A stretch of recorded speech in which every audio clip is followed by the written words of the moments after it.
Praise lord. దేవుని పరిశుద్ధ నామానికి మహిమ కలుగును గాక. నాకు ఈ అవకాశం ఇచ్చిన సేవకులకు అలాగే కూడొచ్చిన మీ అందరికీ కూడా వందనాలు తెలియపరుస్తూ ఉన్నానండి.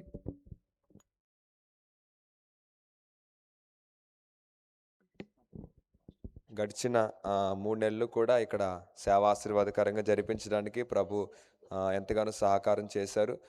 అదే రీతిగా ఈ యొక్క క్రిస్మస్ కార్యక్రమాలని చెప్పగానే విశ్వాసులు అందరూ కూడా చక్కగా స్పందించి ప్రార్థించారు. అలాగే కొద్ది మందిగా ఉన్నా కూడా అందరికీ కూడా భోజనాలు పెట్టడానికి అన్ని ఏర్పాట్లన్నీ చేయటానికి సంఘం ఎంతగానో సహకరించారు. కాబట్టి సహకరించిన సంఘానికి వచ్చిన మీ అందరికీ కూడా అలాగే గుప్పిలి విప్పిన బిడ్డలందరిని బట్టి వందనాలు తెలియపరుస్తానండి. దేవుడు ఈ చిన్న సాక్ష్యాన్ని దీవించును గాక. ఆమేన్. ఇంకను రాబోయే కాలానికి ఇక్కడ పరిచయను దేవుడు దీవెనకరంగా మార్చునుగాక. సేవకుల్ని దేవుడు బలపరిచి వాడుకునుగాక. సమయంలో మరి కానుకల పరిచర్య ఇక్కడ పరిచర్య నిమిత్తమే అర్పించబడుతుండగా మీ మధ్యకి వాలంటీర్లు వస్తారు. చక్కగా దేవుని పనిలో మీరు కూడా పాలుభాగస్తులు కండి. దేవుని పరిచర్య మీరు చూస్తున్నట్లుగా ఒక చిన్న మందిరం, ఇక్కడ చాలా చిన్న పరిచర్య ప్రారంభించాం. సండే స్కూల్తో ఇక్కడ సేవ ప్రారంభించాం. మరి దేవుని చిత్తం ఇంకా ఆయన ఉద్దేశాలన్నీ సమస్తము దేవునికరంగా మార్చబడునుగాక. ఓకే, మరొక కీర్తన పాడుతూ దేవుని సన్నిధిని ఘనపరచుదాం. బెత్లెహేంలో సందడి అనే కీర్తన భక్తులు పాడుతూ వచ్చారు. ఇంకా క్రిస్మస్ పాటలన్నీ కూడా చక్కగా పాడుతూ వచ్చారు. ఈ సంవత్సరం దేవుడు ఇచ్చిన కీర్తన పాడుకుంటూ మనం దేవుని నామాన్ని ఘనపరుచుకుందాం. ఎబినేసరై అనే పాట. నీ నామమే ఘనమైనది, నీ వాక్యమే నాకు నెమ్మది అనే కీర్తన పాడుకుంటూ ఆ పాటే స్తుతి ఆరాధనగా మరి దైవ సేవకులు మన మధ్యకు వచ్చేస్తారు కనుక జాగ్రత్తగా దేవుని మాటలు వినడానికి మీ హృదయాల్ని సిద్ధపరచుకోవాలని కూడా ప్రభు పేరట ప్రేమతో తెలియచేస్తూ ఉన్నాను. Okay, happy Christmas, merry Christmas. క్రీస్తు నేడు పుట్టెను. హల్లెలూయా.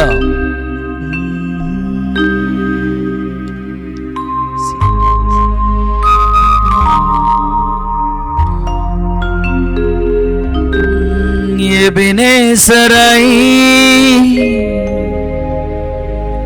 ఎడబాయక నాతో ఉన్న నా యేసయ్యా, నా శక్తితో నా ఆత్మతో నీకే ఆరాధన.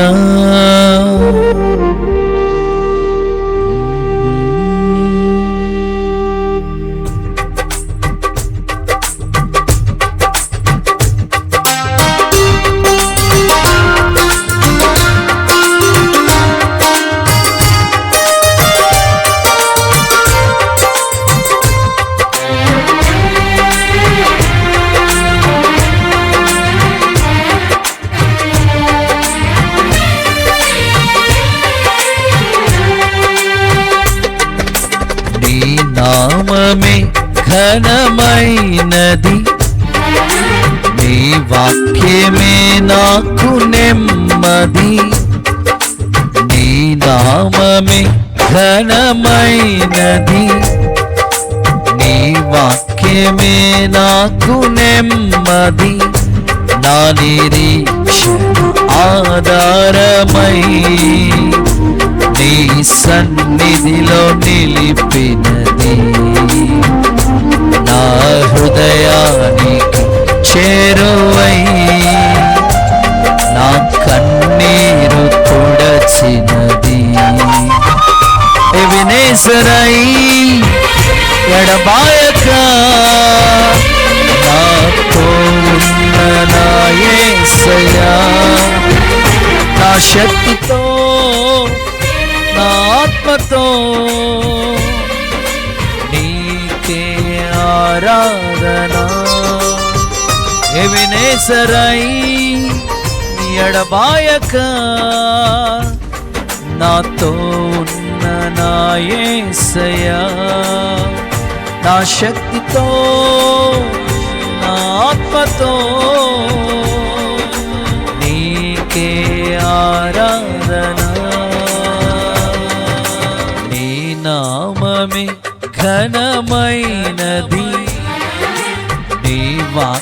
వాక్యమే నాకు నెమ్మది.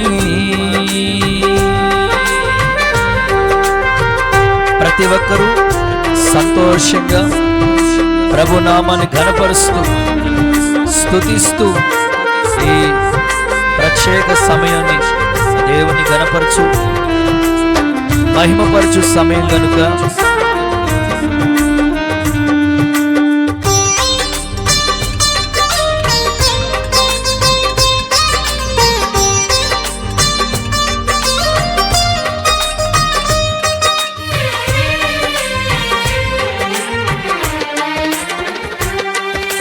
నా జ్ఞానమే క్షీణించిన ఈ లోకమే నన్ను విడచిన,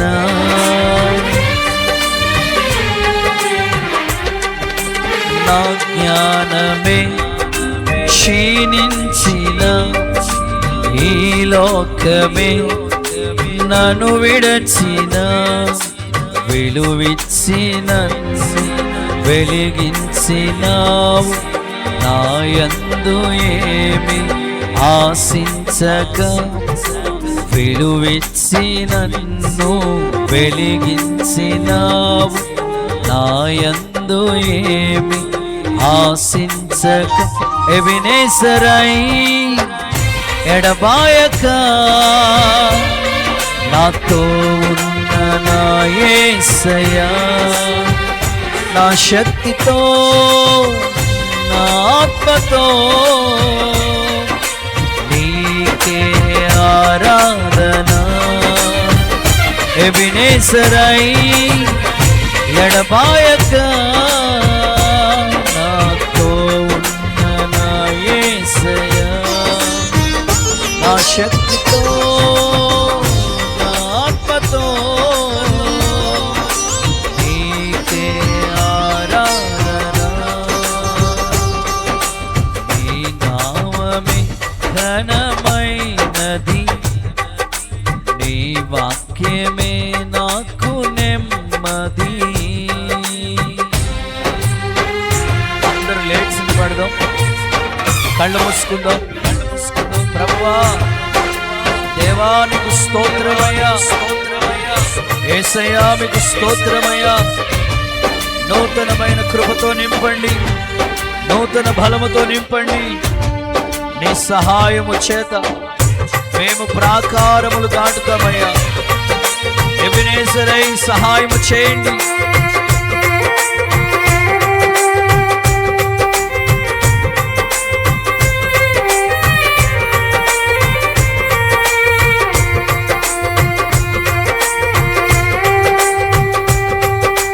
మరుగైన నాదరి చేరావయ్యా, నా దీన స్తుతిని కోరావయ్యా.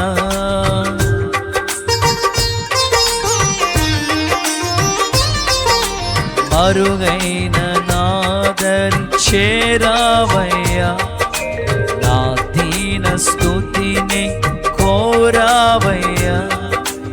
ఇన్నాళ్ళి భూమిపై బ్రతికించినావు, నీ చిత్తమంతై నెరవేర్చెదా.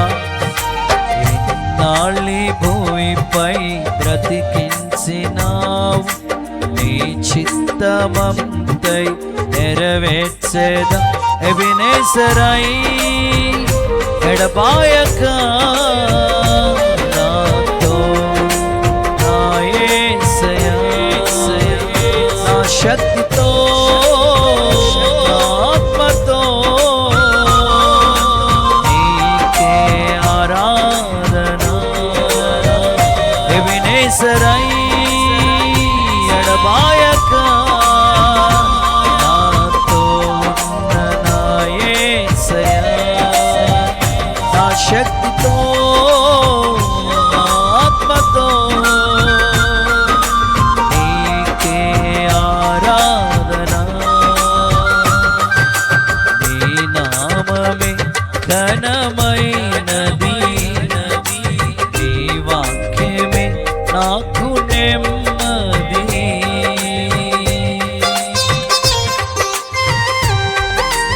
నూతన కృప, నూతన వాత్సల్యం, నూతన ఆశీర్వాదం ఒక్కొక్కరి జీవితంలో సంవత్సరాలు జరుగుతూ ఉండగా ఆయన కార్యాలు నూతన పరుస్తూ ఉన్నారు.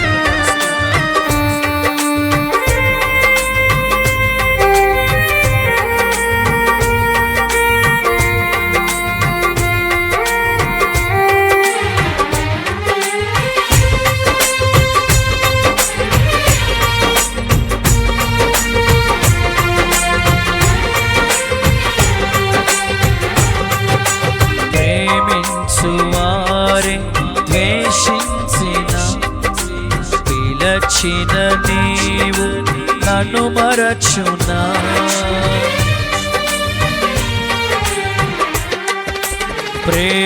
ప్రేమించువారే ద్వేషించిన పిలచిన నీవు నన్ను మరచునా? భారమంతా నీపై మోపగా నీ ద్వారములను నాకై తెరచిన, నా భారమంతా నీపై మోపగా నీ ద్వారములను నాకై తెరచిన. ఎబినేసరై ఎడబాయక నాతో నా యేసయ్యా, నా శక్తితో నా ఆత్మతో నీకే ఆరాధన. ఎబినేసరై ఎడబాయక నాతో ఉన్న నా యేసయ్యా, నా శక్తితో నా ఆత్మతో నీకే ఆరాధన. ఎబినేసరై ఎడబాయక నాతో ఉన్న నా యేసయ్యా, నా ఆత్మతో నీకే ఆరాధన. ఎబినేసరై ఎడబాయక నాతో ఉన్న నా యేసయ్యా, నా శక్తితో ఆత్మతో నీకే ఆరాధన, నీకే ఆరాధన. యేసు నీకే ఆరాధన, నీకే ఆరాధన. యేసు నీకే ఆరాధన, ఆరాధన, ఆరాధన, ఆరాధన, ఆరాధన. నీకే వందనం, నీకే వందనం, నీకే వందనం, నీకే వందనం. యేసయ్యా, యేసయ్యా, యేసయ్యా, యేసయ్యా, యేసయ్యా, యేసయ్యా, నీకే ఆరాధన. యేసు నీకే ఆరాధన. ప్రతి ఒక్కరు యేసు నామం ఉన్నతమైన నామం, మహోన్నతమైన నామం, అన్ని నామముల కన్నా పై నామాన్ని బట్టి చప్పట్లు కొడుతూ బిగ్గరగా మహిమను ఆరోపిస్తూ హల్లెలూయా. యేసయ్యా,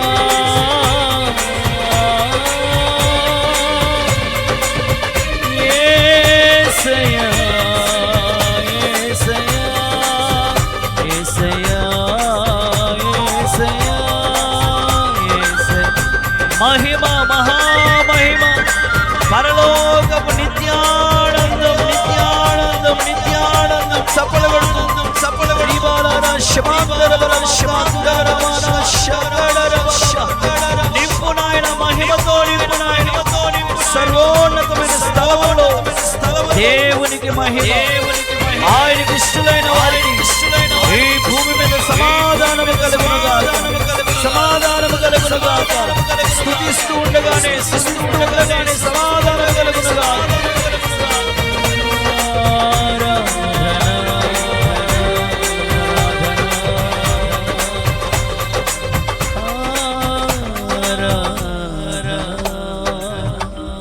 అందరూ చప్పలు కొడుతూ బిగ్గరగా ప్రభుకి మహిమను ఆరోపించు.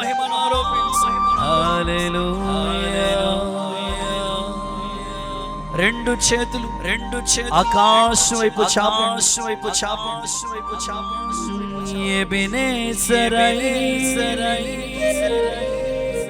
ఎడబాయక నాతో నా శక్తితో నా ఆత్మతో నీకే ఆరాధన. నీ నామమే ఘనమైనది,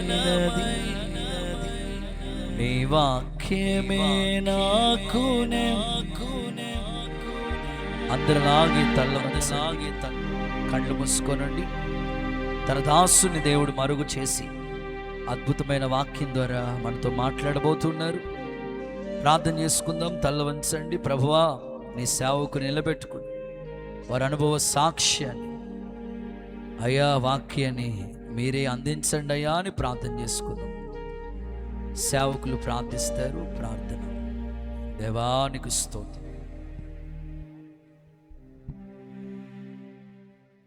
కృపగలిగిన తండ్రి, పరిశుద్ధుడా, ప్రేమస్వరూపి, ఈ పరిశుద్ధ నామానికి వందనాలు, స్తోత్రాలు ప్రభువా.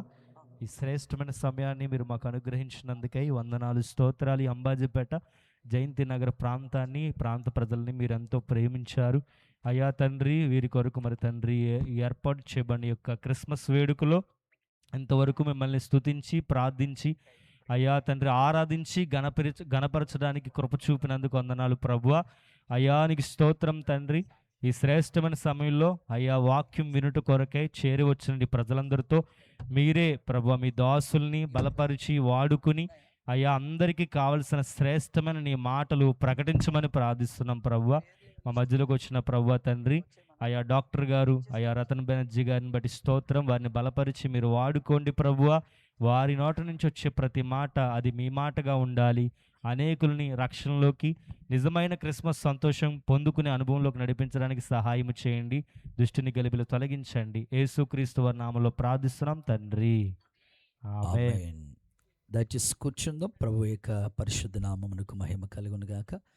మన మధ్యకి వచ్చిన రతన్ బెనర్జీ డాక్టర్ గారిని బట్టి దేవుణ్ణి కనపరుస్తా ఉన్నాం. వారి ప్రత్యేక వందనాలు, క్రిస్మస్ శుభాలు తెలియజేస్తున్నాం. అలాగే వారి తండ్రి గారు బెనర్జీ డాక్టర్ గారు కూడా మన మధ్యలో ఉన్నారు. వారు వేదిక మీదకి రావాల్సిందిగా చప్పట్లు కొడుతూ ప్రేమపూర్వకంగా వారిని కూడా ఆహ్వానిద్దాం. ఓకే, చాలా సంతోషం. మరి సండే స్కూల్ పిల్లలకి ఈ సమయంలో గిఫ్ట్ ప్రజెంటేషన్ కార్యక్రమం ఉంది. ఈ సమయంలో మరి డాక్టర్ గారు వస్తే బాగుంటుంది. వచ్చేసేయండి అయ్యా, పెద్ద మనసుతో అర్థం చేసుకోవాలి. ఓకే, కృపక్క కూడా మన మధ్యలో ఉన్నారు. వారు కూడా వచ్చి పిల్లలకి గిఫ్ట్లు, బాయ్స్ అందరూ వచ్చేసేయండి. ఒక్కొక్కరు వస్తే డాక్టర్ గారు మీకు చక్కగా ఇక్కడ సండే స్కూల్ టీచర్స్ చక్కగా కష్టపడి మీ కొరకు ఏర్పాట్లన్నీ చేశారు. త్వరగా రావాలి పిల్లలు. ఒక్కొక్కరు వచ్చేస్తూ ఉంటుంటే నన్ను గిఫ్ట్లు ఇలా అందిస్తూ ఉంటే నేను డాక్టర్కి ఇచ్చేస్తాను. ఓకే, త్వరగా సంగీతం ఖాళీగా ఉండకూడదు మీరు. ఓకే, కొట్టండి చప్పట్లు ఒక్కొక్కరు.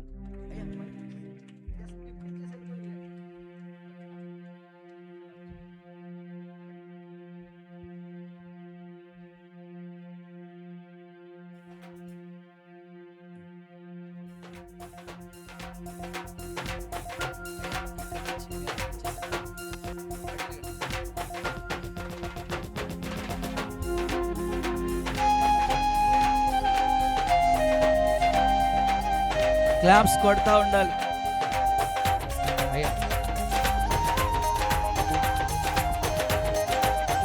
అయిపోయిన వెళ్ళిపోవాలి. కొట్టాలి చప్పట్లు.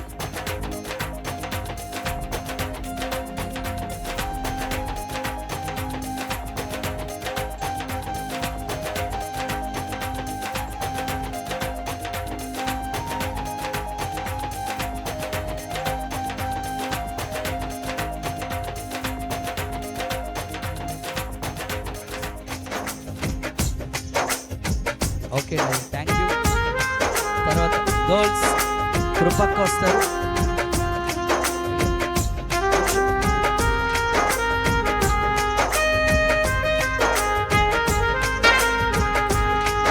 అమ్మగారు ఉన్నారు, పెద్దమ్మగారు కూడా రండి.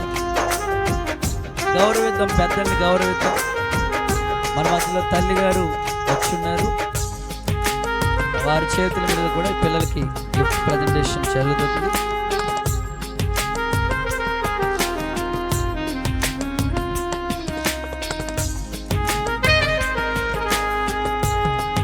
ఓకే, అమ్మ ఇక్కడ ఉండి వాళ్ళకి గిఫ్ట్లు ఇచ్చేసి కొట్టండి చెప్పండి పిల్లలకి.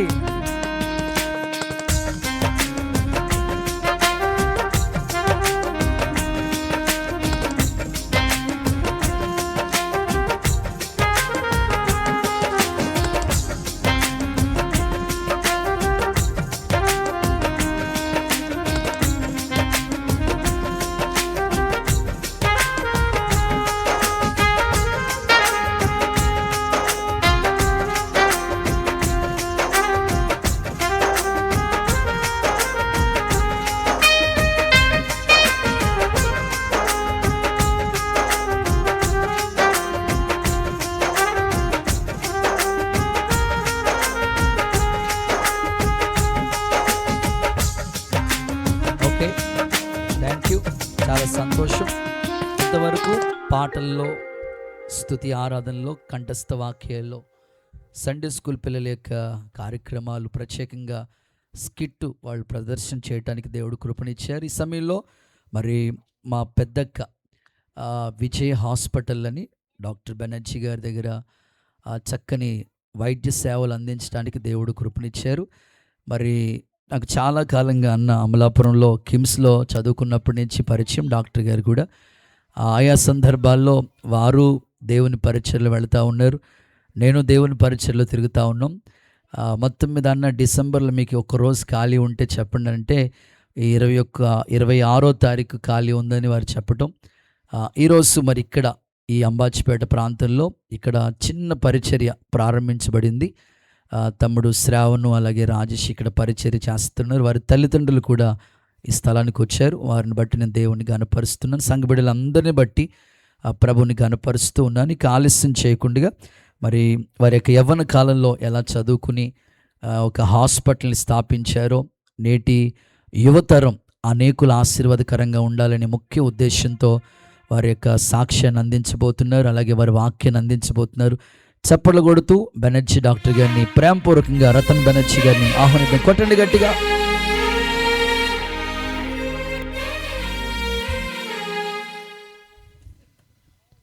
దేవుని అతి పరిశుద్ధ నామానికి మహిమ కలుగును గాక. చేరి వచ్చిన మీ అందరికీ నా ప్రత్యేకమైన వందనాలండి.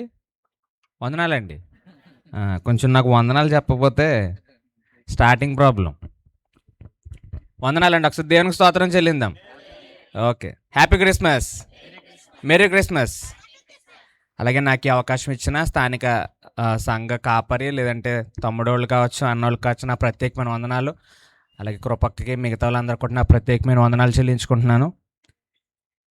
ఇక్కడ నిలబడి వాక్యం చెప్పడానికి నాకున్న అర్హత నా చదువు కాదు, నా డిగ్రీ కాదు, నాకున్న హాస్పిటల్ కాదు, లేకపోతే నాకున్న స్థితిగతులు కానే కాదు. ఇక్కడికి వచ్చి నించొని బైబిల్ ముట్టుకోగలిగానన్నా, లేకపోతే వాక్యం చెప్పగలుగుతున్నానన్నా అది నా దేవుడు నాకు ఇచ్చిన గొప్ప భాగ్యము తప్ప నా చదువు, నా ఆస్తిపాస్తులు, నా హాస్పిటల్ ఇవన్నీ కూడా కొలమానం కాదు. ఏ దేవుడైతే నా కోసం 2000 సంవత్సరాల క్రితం భూమి మీదకి వచ్చి ఆయన యొక్క ప్రాణం పెట్టి, రక్తం కార్చి, నన్ను వెలపెట్టి కొని నన్ను రక్షించాడో, ఆ యొక్క కృపను బట్టి, ఆయన ఇచ్చిన యొక్క గొప్ప భాగ్యాన్ని బట్టి ఇక్కడ నిలబడగలిగాను. సో ఎప్పుడైనా నేను దేవుని పని చేసేటప్పుడు నేను డాక్టర్ అనే విషయం పక్కన పెట్టేస్తాను. నా హాస్పిటల్ ఉన్నంత వరకు మాత్రమే డాక్టర్ని, మిగతా సమయంలో ఎప్పుడైనా నేను దేవుని బిడ్డగా గుర్తింపు పొందడానికే సంతోషపడతాను. ఎందుకంటే ఆ గుర్తింపు పైకి కూడా క్యారీ ఫార్వర్డ్ అవుతుంది. పరలోక రాజ్యం వెళ్ళేదాకా కూడా నాకు ఆ గుర్తింపు ఉపయోగపడుతుంది. డాక్టర్ అనే గుర్తింపు మహా అయితే నేను కన్ను మూస్తే ఎవడో పట్టించుకొని గుర్తింపు అది. సో నేను ఎవరికైనా చెప్పేది ఒకటే, దేవుని బిడ్డగా, ఒక క్రైస్తవుడిగా, క్రీస్తు బిడ్డగా గుర్తింపు పొందగలగడం మన జీవితంలో దేవుడిచ్చిన గొప్ప భాగ్యం. సో అటువంటి దేవుడు మనకుండగా ఆ దేవుడు మన కోసం మన ప్రాణం పెట్టిన గొప్ప దేవుడు. మనం క్రిస్మస్ ఎంత బాగా సెలబ్రేట్ చేసుకుంటామో దేవుడు మన కోసం పెట్టిన ప్రాణాన్ని, లేదంటే మన కోసం కార్చిన రక్తాన్ని కూడా ప్రతిరోజు జ్ఞాపకం చేసుకోవాలి. అది జ్ఞాపకం లేనిదే మనం క్రైస్తవులుగా పరిగణించబడం. ఎందుకంటే ఆ యొక్క రక్తం ఆయన కార్చిన దాన్ని బట్టి మనం ఇలా ఉన్నాం ఈ రోజున. అది మనం మర్చిపోయిన క్షణాన మనం మళ్ళీ లోకంలోకి కానీ పాపంలోకి కానీ వెళ్ళిపోతాం. సో అలా ఉండకూడదని చెప్పి కోరుకుంటున్నాను. నేను వాక్యం చెప్తూనే నా యొక్క సాక్ష్యాన్ని కొంత భాగం, నా యొక్క సాక్ష్యం చెప్పడం మొదలు పెడితే 3 గంటలు పడుతుంది. ఆ 3 గంటలైనా కానీ చాలా కట్ చేసేసి చెప్పే పరిస్థితులు కాబట్టి మొత్తము చెప్పను. ఇక్కడ దాకా రావడానికి దేవుడు ఎలాగ నాకు ఇంత స్థితిని ఇచ్చాడో, లేకపోతే ఇన్ని చోట్ల విరివిరిగా వాడబడ్డానికి దేవుడు భాగ్యం ఎలా ఇచ్చాడో అది నా యొక్క వాక్యంతో కలిపి చెప్పి నా యొక్క సమయాన్ని నేను ముగించేస్తాను. చిన్న ప్రార్థన చేసుకొని ప్రారంభించుకుందాను. అందరు కళ్ళు మూసుకొని తల వంచండి. పరిశుద్ధుర ప్రేమ కలిగిన తండ్రి, నమ్మకమైన దేవ, నిత్యుడొక తండ్రి, సమాధానకర్తగా అధిపతి నాయన, మీకు స్తుతులు స్తోత్రం చెల్లించుకుంటున్నాను. ఈ యొక్క నైనా రాత్రి సమయం ముందు తండ్రి నాయన, మరి ఇప్పుడు దాకా యొక్క క్రిస్మస్ ఆరాధనలో పాటలను మీరున్నారు తండ్రి నాయన, మీకు స్తోత్రం చెల్లించుకుంటున్నాను. ఆరాధనలో మీరున్నారు తండ్రి నాయన, బట్టి మీకు స్తుతులు చెల్లించుకుంటున్నాను. ఇప్పుడు కాసేపు మీ మాటలు ధ్యానించుకుంటుండగా సహాయం చేయండి. మీ వాక్యాన్ని మా అందరికీ అర్థమయ్యేలా సహాయం చేయమని, కృప చూపించమని కోరుకుంటున్నాను.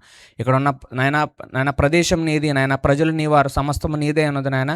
నేను కేవలం మీ పనిముట్టుని మాత్రమే, మీరు నన్ను వాడుకొనిదే పనిముట్టినైనా నేను చేసే పని ఎందుకు కూడా పని చేయదు. కాబట్టి మీరు నన్ను వాడుకోమని కోరుకుంటున్నాను. మీ 7 ఆత్మతో నన్ను అభిషేకించండి. మీ యొక్క పరిశుద్ధాత్మని నాకు తోడుగా అనుగ్రహించండి. మీ బిడ్డలతో మీరే మాట్లాడండి. నా మాటల వల్ల ఉపయోగం ఏముండదు తండ్రి నాయన. నా మాటలు నేను చెప్పి వెళ్ళిపోతే ఎందుకో కూడా పని చేయదు. కేవలం మీ యొక్క కార్యం జరగాలంటే మీరే మాట్లాడాలి. మీరు మాట్లాడండి. ఈ యొక్క మైక్ ద్వారా ఈ శబ్దం ఎక్కడ దాకైతే వినబడుతుందో వాళ్ళలో ఒక్కరి జీవితాల్లోనైనా గొప్ప మార్పు కలిగించండి. ఈ యొక్క సాక్ష్యం ద్వారా కానీ, వాక్యం ద్వారా కానీ, లేకపోతే ఈ మాటల్లో ఒక్క మాట ద్వారానైనా కానీ కనీసం ఒక్క ఆత్మనైనా ఈ రాత్రి పట్టుకోమని కోరుకుంటున్నాను. అద్భుత కార్యం జరిగించండి. మీ యొక్క పరిశుద్ధాత్మ కార్యక్రమం జరిగించి నాయన మేము యొక్క క్రిస్మస్ ఆరాధన జయకరంగా ముగించుకోగలిగే కృపను మాకు అనుగ్రహిస్తారని కోరుకుంటూ ఈ నా ప్రార్థన మా ప్రభువును మీ ప్రియకుమారుడైన నజరేయుడైన యేసుక్రీస్తు నామమున అడిగి వేడుకుంటున్నాం మా పరమ తండ్రి. ఆమేన్. సో మీకా రాసిన గ్రంథము 5వ అధ్యాయము 2వ వచనం ఒకసారి చదువుకుందామండి. మీకా రాసిన గ్రంథము 5వ అధ్యాయం 2వ వచనం, పాత నిబంధన గ్రంథము పేజీ నెంబర్ 766 అండి. బెత్లెహేము ఎఫ్రాతా, యూదా వారి కుటుంబంలో నీవు స్వల్ప గ్రామమైనను నా కొరకు ఇజ్రాయేలీయులను ఏలబోవాడు నీలో నుండి వచ్చును. పురాతన కాలం మొదలుకొని శాశ్వత కాలము ఆయన ప్రత్యక్షమగుచుండును. సో ఇక్కడ ఒక ప్రాంతం కోసం రాయబడిన ప్రవచనం ఇది. ఆ ప్రాంతం అందరికీ తెలిసింది. ఈ వాక్యం కూడా చాలాసార్లు మీరు వినేసే ఉండుంటారు, చాలామంది చెప్పే ఉండుంటారు. కానీ దేవుడు నా యొక్క సాక్ష్యానికి అనుగుణంగా ఈ యొక్క వాక్యాన్ని నాకు ఇచ్చాడు. సో అలానే నేను చెప్పాలని ఆశపడతా ఉన్నాను. సో ఏ ప్రాంతం గురించి అయితే వ్రాయబడిందో ఆ ప్రాంతం యొక్క విశిష్టతలు, లేదంటే ఒక 3 క్వాలిటీస్ నేను చెప్పి అది నా జీవితానికి నేను ఎలాగా అన్వయించుకున్నా, లేదా నా జీవితాన్ని ఎలాగా ఈ ప్రభావితం చేసాయో నేను చెప్పాలని ఆశపడతాను. సో బెత్లెహేం అనే ప్రాంతం, ఈ ప్రాంతం పేరు వినని వాళ్ళు క్రైస్తవులు ఎవరో ఉండరు. క్రైస్తవులు కాని వాళ్ళలో కూడా బెత్లెహేం అనే ప్రాంతం తెలియని వాళ్ళు చాలామంది ఉండరు. ఎందుకంటే క్రీస్తు ఎక్కడ పుట్టాడంటే ఎవరైనా ఏం చెప్తారు? సండే స్కూల్ పిల్లల కాడి నుంచి పెద్దోళ్ళ దాకా అందరూ చెప్పి ఒకే మాట, బెత్లెహేము. సో బెత్లెహేము అనే ప్రాంతాన్ని దేవుడు తన జన్మస్థలంగా ఎందుకు ఎన్నుకున్నాడంటే దానికి కొన్ని కారణాలు ఉన్నాయి. ఆ కారణాల్లో 3 నేను చెప్పి నా యొక్క వాక్య భాగాన్ని ముగించాలని ఆశపడతా ఉన్నాను. యెషయా రాసిన గ్రంథంలో ఉంటుంది 11వ అధ్యాయం అనుకుంటా. నేను రెఫరెన్స్లు అయితే ఏంచనండి, ఇది ఒక్కటే రెఫరెన్స్. సో ఆ గ్రంథంలో రాయబడి ఉంటుంది యెషయి మొద్దు నుండి చిగురు పుట్టును అని చెప్పి. ఎందుకు అలా రాయబడి ఉందంటే ఈ బెత్లెహేముకి దానికి ఉన్న కనెక్షన్ ఏంటంటే యేసయ్య దావీదు ఒక వంశావళి నుంచి జన్మిస్తానని వాగ్దానం చేస్తాడు, ప్రామిస్ చేస్తాడు. సో దావీదు వంశావళి నుంచి బయటికి పుట్టాలి ఆయన. సో దావీదు వంశావళి నుంచి పుట్టాలంటే దావీదు ఎక్కడ జన్మించాడని మనం చూసినట్లయితే దావీదు కూడా జన్మించిన ప్రదేశం బెత్లెహేమే. సో రాజు అయిన దావీదుని, లేదంటే దావీదుకు దేవుడు అంత వాగ్దానం ఎందుకు చేశాడంటే దావీదు రాజు కాబట్టి నేను నీ కుటుంబం నుంచి లేకపోతే నీ వంశావళి నుంచి ఉద్భవిస్తానని చెప్పి చెప్పలేదు. దావీదుకున్న కొన్ని గుణాలు దేవుణ్ణి ఎంత మంత్రముగ్ధుని చేసేసాయంటే ఆ యొక్క గుణాలను బట్టి ఆ కుటుంబాన్ని కానీ వంశాన్ని కానీ దేవుడు ఎన్నుకోవడం మనం చూస్తాం. ఏంటి ఆ గుణాలంటే దావీదు అంత గొప్పవాడుగా ఎప్పుడు కూడా తన తండ్రి అయిన యెషయి కూడా దావీదుని అంత గొప్పవాడుగా ఎప్పుడు చూడలేదు. చెప్పాలంటే సమూయేలు ప్రవక్త దేవుని చేత ప్రేరేపించబడి యెషయా ఇంటికి వచ్చినప్పుడు, నీ కుమారుల్లో ఒకరిని దేవుడు రాజుగా ఎన్నుకోబోతున్నాడు, ఇజ్రాయెల్ సంస్థానానికి రెండవ రాజుగా నీ కుమారుల్లో ఒకరిని ఎన్నుకోబోతున్నాడు, నీ కుమారులను పిలిపించమంటే అందరినీ పిలిపిస్తాడు, అందరినీ చూసి వీళ్ళు ఒకరు రాజు అవుతాడని చెప్పి చాలా మురిసిపోతాడు యెషయి. కానీ వాళ్ళు ఎవరి మీద సమూయేలు ప్రవక్త నూనె పోసి అభిషేకించడానికి ప్రయత్నం చేసినా కానీ ఒక్కళ్ళ మీద కూడా దేవుని ఆత్మ దిగిరాదు. సో సమూయేలు ప్రవక్త అడుగుతాడు యెషయిని, ఇంకెవరైనా ఉన్నారా నీకంటే? కడపటి వాడు ఒకడు ఉన్నాడు, కడసారి వాడు ఉన్నాడు. అంటే చాలా తక్కువగా చూస్తాడు దావీదుని, దావీదు మీద అంత కన్సిడరేషన్ ఏమి ఉండదు. సో కడసారి వాడు ఒకడు ఉన్నాడు, వాడు అడవిలో గొర్రెలు కాసుకుంటున్నాడు, అంటే వాడి కబురు పెట్టి పిలువు అని చెప్పినప్పుడు దావీదు రావడం, కానీ దావీదు మీద సమూయేలు ప్రవక్త నూనె పోసి ప్రార్థన చేసినప్పుడు దేవుని ఆత్మ దిగి రావడం, ఆ తర్వాత దావీదు మహారాజు అవడం చూస్తాం. సో దావీదుని మొదటగా రాజుగా దేవుడు చేయడానికి గల కారణం ఏంటో తెలుసా? దావీదు గొర్రెలు మాత్రమే కాచేవాడండి. ఆ గొర్రెలు కాసుకుంటూ తన అన్నల వల్లే యుద్ధ ప్రావీణ్యం సంపాదించుకోలేదు. కండలు తిరిగిన శరీరం కాదు, పెద్ద గొప్ప గొప్ప విద్యలు ఇవన్నీ కూడా గొప్పగా తెలియకపోవచ్చు, కానీ దావీదుని రాజుని చేశాడు దేవుడు. 1 సంవత్సరం 2 సంవత్సరాలు కాదు, 40 సంవత్సరాలు ఇజ్రాయేల్ సంస్థానాన్ని పరిపాలించే మహారాజుని చేశాడు. ఎందుకో తెలుసా? మీకు చాలా మందికి తెలిసిన విషయమే, లేదా చాలామంది మనం ఈ రోజున మర్చిపోతున్న లేకపోతే ఆపేస్తున్న విషయమే. దావీదు నిరంతరం కూడా దేవునికి స్తుతియాగం చేస్తూనే ఉండేవాడు. ఖాళీగా ఉన్న సందర్భం మనం ఎక్కడా కూడా చూడం. ఖాళీగా ఉంటే దేవుణ్ణి బట్టి పాటలు పాడేవాడు, కీర్తనలు పాడేవాడు. దేవుణ్ణి ఎంత ఇంప్రెస్ చేసేసాడంటే, దేవుణ్ణి ఎంత మురిపించేశాడంటే, ఒక గొర్రెల కాపరిని తీసుకెళ్ళి దేవుడు సాక్షాత్తు రాజుని చేసే అంతగా, సైన్యాధ్యక్షుడు స్థానంకి వెళ్ళి రాజు అవడం వేరండి. ఇంకా చెప్పాలంటే దావీదు యొక్క అన్నలు సైన్యంలో ఉన్నారు, వాళ్ళు రాజులు అయ్యారంటే కథ వేరు. కానీ దావీదుని డైరెక్ట్గా 0 నుంచి 100 దాకా తీసుకెళ్ళాడు. కేవలం ఒకే ఒక్క కారణం, దావీదు ఏదో పెద్ద ఎత్తనో లేకపోతే పెద్ద అందగాడే మంచివాడే, కానీ అంత గొప్ప రాజు అవడానికి అంత గుణగణాలు లేవు. కేవలం తనకున్న దేవుడు చూసిన గుణగణం ఏంటో తెలుసా? నేనంటే దావీదుకి చాలా ఇష్టం. ఎంత ఇష్టం అంటే రాజును చేసే అంత ఇష్టం దేవుడికి దావీదు అంటే. సో మొదటగా దావీదు నుంచి మనం నేర్చుకోవాల్సిన విషయం, దావీదు ఎప్పుడు కూడా దేవుని స్తుతించేవాడు. దావీదు నిరంతరం కూడా తన గొర్రెలు కాసుకున్న ఏం చేసినా, ఈ రోజున మనం చాలామంది మర్చిపోతున్నాం. మనకి ఏదైనా పని చేసుకున్నప్పుడు కూడా దేవుడిని ఈజీగా మనసులో స్తుతించవచ్చు. నాయన నన్ను ఇలాగా చేసుకోగలిగేలా చేస్తున్నావు అని చెప్పి దేవుని స్తుతించే వారంగా మనం ఉండొచ్చు. దావీదు నుంచి నేర్చుకోవాల్సిన మొదటి విషయం ఏంటంటే దేవుణ్ణి స్తుతించడం నేర్చుకోవాలి. సో మళ్ళీ ఎందుకు దావీదు యొక్క వంశావళిని ఎన్నుకున్నాడు? సో దావీదు రాజు అవడం వల్ల ఎన్నేసుకున్నాడా, లేకపోతే దావీదుకు అవకాశం ఇచ్చాడా తన యొక్క జననాంగ కంటే? కాదు. దావీదు ఎప్పుడైతే ఊరియా భార్యతో పాపం చేస్తాడో, ప్రవక్త వచ్చి చెప్తాడు, నువ్వు చేసిన పని దేవుడికి నచ్చలేదు అన్నప్పుడు దావీదు, నేను రాజుని కదా, నేను చేసిన తప్పు ఎలాగవుతుంది, నాకు నచ్చింది చేయడం తప్పు ఎలా అవుద్దని అనలే. వెంటనే తన సింహాసనాన్ని విడిచిపెట్టి తన యొక్క గదిలోనికి, తన రాజమందిరంలోనికి వెళ్ళి అక్కడ మోకరించి ప్రార్థన చేస్తే వాక్యంలో రాయబడి ఉంటుంది. చాలా నాకు అది చదివినప్పుడల్లా అనిపిస్తుంటుంది, ఎలా నేను ఎప్పుడైనా ప్రార్థన చేయగలుగుతానా అని చెప్పి. ఏమని ఉంటుందండి? తను ప్రార్థన చేస్తే, మోకరించి ప్రార్థన చేస్తే పరుపు తేలిపోయింది, ఆ కన్నీటికి తేలిపోయింది అని చెప్పి రాయబడి ఉంటుంది. ఏదో ఒక పోయిట్రిక్ లాంగ్వేజ్లో రాయాలి కాబట్టి, లేకపోతే వర్ణించాలి అని చెప్పి రాయబడిన మాట కాదు. ఆ యొక్క చాప్టర్కి రిలేటెడ్గా చరిత్ర చదివితే, ఆ యొక్క అధ్యాయానికి రిలేటెడ్గా చరిత్ర చదివితే అక్కడ ఎలా ఎక్స్ప్లెనేషన్ ఇచ్చారో, దీనికి ఎలా వివరించారంటే మీకు అర్థమయ్యేలా చెప్తాను. ఇక్కడ ఒక టైల్స్తో కూడిన ఒక ఫ్లోర్ ఉందనుకోండి, లేదంటే ఒక మంచిగా గచ్చులా చేసేసిన ఒక ఫ్లోర్ ఉంది. ఆ ఫ్లోర్ మీద కొంచెం నీళ్లు పడ్డాయి, ఒక గచ్చు ఉంది, గచ్చు మీద నీళ్లు పడ్డాయి. మీరు బాగా నీళ్లతో నిండిపోయిన స్పాంజ్ పెడితే అది అలా అతుక్కుపోయి ఉండిపోద్దా? కొంచెం నీళ్ళలో ఇటు అటు కదులుతూ ఉంటుందా? అర్థమవుతుందండి ఎగ్జాంపుల్? సో ఆ స్పాంజ్ ఎలాగైతే బాగా నీళ్లతో నిండిపోయిన స్పాంజ్ని ఒక స్మూత్గా చేసేసిన, లేకపోతే బాగా నునుపుగా చేసేసిన ఆ యొక్క గ్రౌండ్ మీద, ఫ్లోర్ మీద పెడితే ఎలాగైతే కదులుతూ ఉంటుందో, దావీదు కన్నీరు కార్చి ప్రార్థన చేస్తే తన యొక్క పరుపు అలా తేలిపోయిందంట, అలా కదిలిపోయే స్థితికి వచ్చేసిందంట. పాపం చేశాడు నిజమే మనలాగా, కానీ ఆ పాపం ఒకసారి దేవుడు తెలియజేయగానే, ఆ సరేలే పెద్ద విషయం ఏం కాదు, ఈ పాపం గురించి పెద్ద పట్టించుకోవాల్సిన అవసరం లేదు అని అనుకోలేదు. దేవుడికి నా మీద బాధ కలిగింది, ఆ బాధ నుంచి నేను దేవుడిని క్షమించమని అడగాలి, ఇలా చేయడం కరెక్ట్ కాదనుకున్నాడు.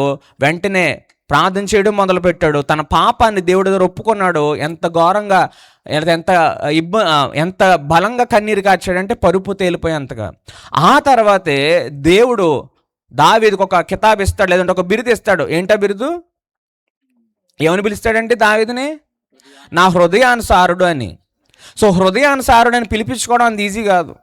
మీకు మరి ఆ పదానికి ఎప్పుడైనా అర్థం ఎత్తుకర్లేదో తెలియదు, కానీ హృదయానుసారుడు అని ఎలాగా అనగలిగారంటే దేవుడు సాక్షాత్తు దేవుడి హృదయంలో ఒక మనిషి ఎలా ప్రవర్తించాలి, ఎలా మాట్లాడాలి, ఎలా నడుచుకోవాలి, ఎలా ఉండాలి అనేది దేవుడి హృదయంలో ఎలా ఉంటుందో దావీదు అలానే చేసేవాడు. దేవుడికి నచ్చినటువంటిగానే చేసేవాడు. ఏదైనా తొట్టిల్లిపోవచ్చు, పాపంలో పడిపోవచ్చు, కానీ దేవుడు అనుకుంటాడు, సరే నా కుమారుడు కుమార్తె పాపం చేశారు, వెంటనే యొక్క ప్రేమను తెలుసుకొని నేను వాళ్ళ కోసం చేసిన బలియాగాన్ని తెలుసుకొని వెంటనే క్షమాపణ అడుగుతారా లేదని చూస్తూ ఉంటారు.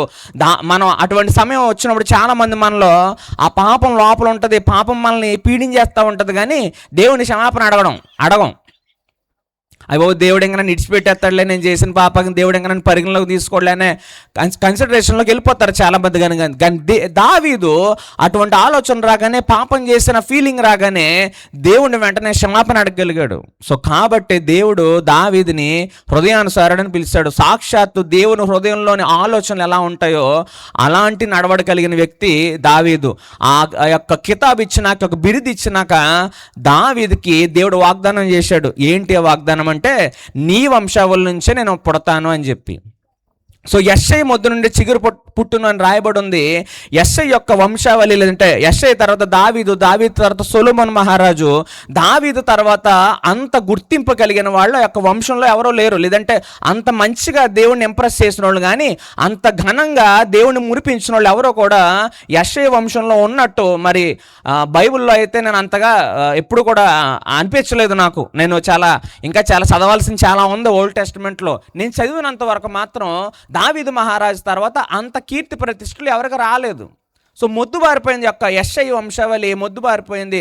అలా మొద్దుబారిపోయిన యెషై వంశావళి నుంచి యేసుక్రీస్తు వచ్చినాక ఆ యొక్క వంశావళికి మళ్ళీ కూడా, ఆ దావీదు వంశానికి మళ్ళీ కూడా పేరు రావడం మనం చూస్తాం. నేను సాక్ష్యం చెప్తానని చెప్పాను. ఒకప్పుడు నా జీవితం కూడా, ఒకప్పుడు నేను కూడా అలాగే మొద్దుబారిపోయి ఉండేది. కరెక్ట్గా చెప్పాలంటే ఒక 3 సంవత్సరాల క్రితం వరకు, అంటే 2023లో నేను హాస్పిటల్ పెట్టడం ప్రారంభించాను, హాస్పిటల్ స్టార్ట్ చేశాను. దానికి ముందు నా చదువు ఆల్మోస్ట్ 2015కి అయిపోయింది. చదువు అయిపోయినాక ఎవరైనా ఏం చేస్తామని అడిగితే ఏం చేయాలో ఆలోచిస్తున్నాను అన్నట్టు ఉండేది నా పరిస్థితి. వైద్యం చేయలేదంటే వైద్యం చేసేవాడిని, కానీ ఎక్కడెక్కడంటే ఏదైనా చర్చికి వెళ్తే చర్చిలో ఎవరైనా చూపించుకోవడానికి వస్తే వాళ్ళకి మందులు రాసి ఇచ్చేసేవాడిని. వాళ్ళు ఏదైనా పేపర్ ఇస్తే పేపర్లో మందులు రాసి ఇచ్చేసేవాడిని. అంతే తప్ప నాకంటూ ఒక ప్రదేశం ఏమి ఉండేది కాదు చూడడానికి కానీ, ఎవరినైనా ఏదైనా చేయడానికి కానీ. 2023 సంవత్సరంలో అనుకోకుండా ఒకేసారి హాస్పిటల్ పెట్టే పరిస్థితిని ఇచ్చాడు. ఎందుకు అంటే, నేను 2015 నుంచి 2023 దాకా మధ్యలో నా పని ఏంటంటే, ఏదైనా పాస్టర్ గారు బాగా తెలిసిన వాళ్ళ దగ్గరికి వెళ్ళడం, అక్కడ చర్చికి వెళ్ళడం, ఆ చర్చిలో పేషెంట్లు చూడడం తప్ప నేను డబ్బు ఎంత సంపాదించాలి, అలా సంపాదించాలని ఎప్పుడు కూడా నేను ఆలోచించుకోలే. సో నేను దేవుని కోసం ఏదైనా చెయ్యాలనే చిన్న చిన్న ఆశ లోపల ఉండేది. అలా ఉన్నప్పుడు నేను అలా తిరుగుతూ ఉండేవాడిని. ఇంకా చెప్పాలంటే నాకు ఇంట్లో కూడా చాలా ఇబ్బందిగా ఉండేది. నాకన్నా చిన్నది మా చెల్లి, తను కూడా డాక్టర్ అమ్మే. తను నాకంటే ముందుగా ఎండి కంప్లీట్ చేసేసింది. ఇంకా చెప్పాలంటే నేను భోజనం చేస్తున్న ప్రతిసారి రాత్రులు, పగలైతే చాలా వరకు ఇంట్లో తినేవాడిని కాదు, బయట ఎక్కడో చోట ఏదో ఒక ఇంట్లో తినవలసి వచ్చేది, ఎవరో దైవజనుల ఇంట్లో. రాత్రి వేళ నేను భోజనం చేసినప్పుడు రోజు అక్షంతలు పడేవి నాకు. మా అమ్మగారు చాలా వరకు ఏం అనేవారు కాదు, కానీ మా నాన్నగారి దగ్గర నుంచి రోజు అక్షంతలు పడేవి. కొన్ని మాటలు అంటే ఇప్పుడు ఆయన పైన ఉన్నారు, నాకు ఆయన మీద ఏమీ వేరే ఒపీనియన్ ఏం లేదు, కానీ ఒక తండ్రిగా కొడుకు బాగుండాలని అన్న మాటలే, కానీ ఆ మాటలు నన్ను చాలా బాధ పెట్టేవి, చాలా కష్టంగా అనిపించేది. ఏంటి నేను నిజంగానే ఎందుకు పనిచేయనా అని. ఒక మాట బాగా గుర్తుపెట్టుకున్న మాట ఏంటంటే, ఇంకా నేను సంపాదించిన తిండే తింటున్నావు అనేవారు. అప్పుడు ఆల్మోస్ట్ నా వయసు 10 సంవత్సరాలు దాటేసింది. చాలా కష్టంగా ఉండేది. దేవుడు ఎన్నుకుంటే, లేదా దేవుడి కోసం ఈయన చేశాను కదా, నేను కష్టపడుతున్నాను కదా, పోనీ ఏదో బయటికి వెళ్ళి ఏదో చేయట్లేదు, చర్చిలకు సంబంధించే చేస్తున్నాను కదా, అయినా కూడా నా స్థితి ఎందుకు ఇంకా ఎలాగుంది, ఎగ్జామ్ రాస్తున్నాను, ఎండి ఎంట్రన్స్ రాస్తున్నాను, సీట్ రావట్లేదు, ఏదో 4-5 మార్కుల్లో సీటు పోతుంది, ఇంత కష్టపడుతున్నాను, ఎంబీబీఎస్ అయ్యి ఎంతకాలం అయిపోయింది, నాతో పాటు చదువుకున్న వాళ్ళు అందరూ కూడా పెద్ద పెద్ద గొప్ప గొప్ప వాళ్ళు అయిపోయారు, నా స్థితి ఏంటి ఇంకా ఎలాగుంది, నాకన్నా చిన్నది చదువు కంప్లీట్ చేసుకొని ఉద్యోగం చేస్తుంది, నేను ఎందుకు ఎలా ఉండిపోయినా అని చెప్పి బాధపడేవాడిని, కానీ ఏం చేయాలో నాకు తెలిసేది కాదు. అలాంటి సమయంలో ఒక చిన్న గది, ఒక ల్యాబ్ పక్కన చిన్న గది ఎంత ఉండేది, స్టేజ్ అంత గది ఉండేది. ఆ గదిలో ఓపీ చూసేవాడిని. జస్ట్ ఏంటంటే రోజుకు ఒక 15-20 మంది వచ్చేవారు, చూసేసి పంపించేసేవాడిని, ఉంచుకునే అడ్మిట్ చేసుకునే పరిస్థితులు కాదు. సో అలా వైద్యం చేస్తూ ఉండగా ఒకరోజు నేను చాలా యాక్సిడెంట్లుగా ఎందుకో చర్చిలో ఉన్నప్పుడు నాకు ఒక తలంపు కలిగింది. ఏంటి ఆ తలంపు అంటే, ఆయన నువ్వు నాకు శక్తి సామర్థ్యాలను ఇచ్చావు, మంచి చదువుని ఇచ్చావు, కుటుంబాన్ని ఇచ్చావు, ఉన్నతమైన స్థితిని ఇచ్చావు. నేను నీకోసం ఏదైనా చెయ్యాలని ఆశగా ఉంది, నీకోసం నేను కష్టపడాలనుకుంటున్నాను, నాకు ఏదైనా అవకాశం ఇస్తావా అని చెప్పి అడగడం జరిగింది దేవుణ్ణి. అలా అవకాశం ఇస్తావని అడిగినందుకు మాకు ఇంట్లోకి ఏమొచ్చిందంటే ఫస్ట్ పెద్ద శ్రమ వచ్చింది. ఏమైందంటే మా నాన్నగారికి హార్ట్ అటాక్ వచ్చింది. ఎటువంటి హార్ట్ అటాక్ అంటే, అప్పుడు దాకా బాగున్న మా నాన్నగారు సడన్గా హాస్పిటలైజ్ అయ్యారు. గుండె డాక్టర్ గారు అభిషేక్ వర్మ గారి దగ్గరికి వెళ్తే రిపోర్ట్స్ అన్ని నా ముందు పెట్టి, మీ చెల్లి దూరంలో ఎక్కడ ఉంటుంది కదా, ఒకసారి కబురు పెట్టి కనీసం ఆఖరి చూపైనా చూస్తుంది అన్నారు. నాకు అసలు అర్థం కాలేదు. అదేంటంటే అలా మాట్లాడతారు, నిన్నటిదాకా మా నాన్నగారు బాగానే తిరిగారు, మీరు ఎవరి రిపోర్ట్స్ చూసారేమో అంటే ఈ మీ నాన్నగారు రిపోర్ట్సే చూసుకోమని చెప్పి 2 సార్లు చేశారు. ప్రతిదీ కూడా రక్త పరీక్షలు కావచ్చు, స్కానింగ్లు కావచ్చు. ఆ రిపోర్టులు చేతిలో పెట్టారు. రిపోర్టులు చూస్తే మా నాన్నగారు బ్రతకడం అన్నది అసాధ్యం. అటువంటి విధంగా అయిపోయింది ఆయన గుండె యొక్క పరిస్థితి. ఆయన బ్రతుకుతారని అయితే మేమైతే అనుకోలేదు, డాక్టర్గా అయితే నేను అనుకోలేదు.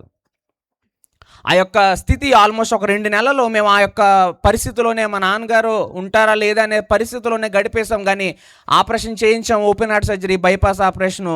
దేవుని కృప వల్ల అది ఇప్పుడు చెప్పే సమయం కాదు కాబట్టి చెప్పట్లేదు. కానీ ఆపరేషన్ చేసిన డాక్టర్ కూడా ఆఖరిలో ఆపరేషన్ చేసి వచ్చి నాకు పలికిన మాట ఏంటో తెలుసా, మీ నాన్నగారు ఆపరేషన్ చేసి ఆయన్ని కాపాడగలననే ఉద్దేశంతో నేనైతే థియేటర్లోకి వెళ్ళలేదు, చాలా కష్టమైన పరిస్థితుల్లోనే లోపలికి వెళ్ళాను. ఎందుకంటే ఆపరేషన్కి ముందు కూడా నా చేత, మా అమ్మగారి చేత, మా చెల్లి చేత సంతకాలు పెట్టించుకున్నారు. ఆయన చనిపోతే కనుక మమ్మల్ని అల్లరి చేయకుండా వెళ్ళిపోమని చెప్పి.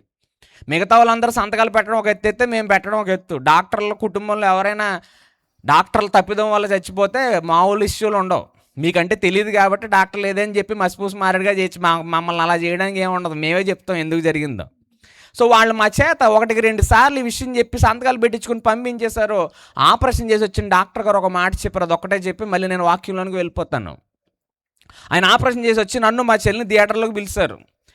డాక్టర్ బయటకు వచ్చి ఏదైనా చెప్తే మంచిగా అయింది సర్జరీ అని చెప్పినట్టు థియేటర్లోకి పిలిచారంటే బాబు చేతులు దాటిపోయిందని చెప్పినట్టు అనమాట. సో మమ్మల్ని లోపలికి పిలిచారు. నాకు మా చెల్లికి ఏడుపు వచ్చేస్తుంది, మా నాన్నగారు చనిపోయారేమో అనుకున్నాము.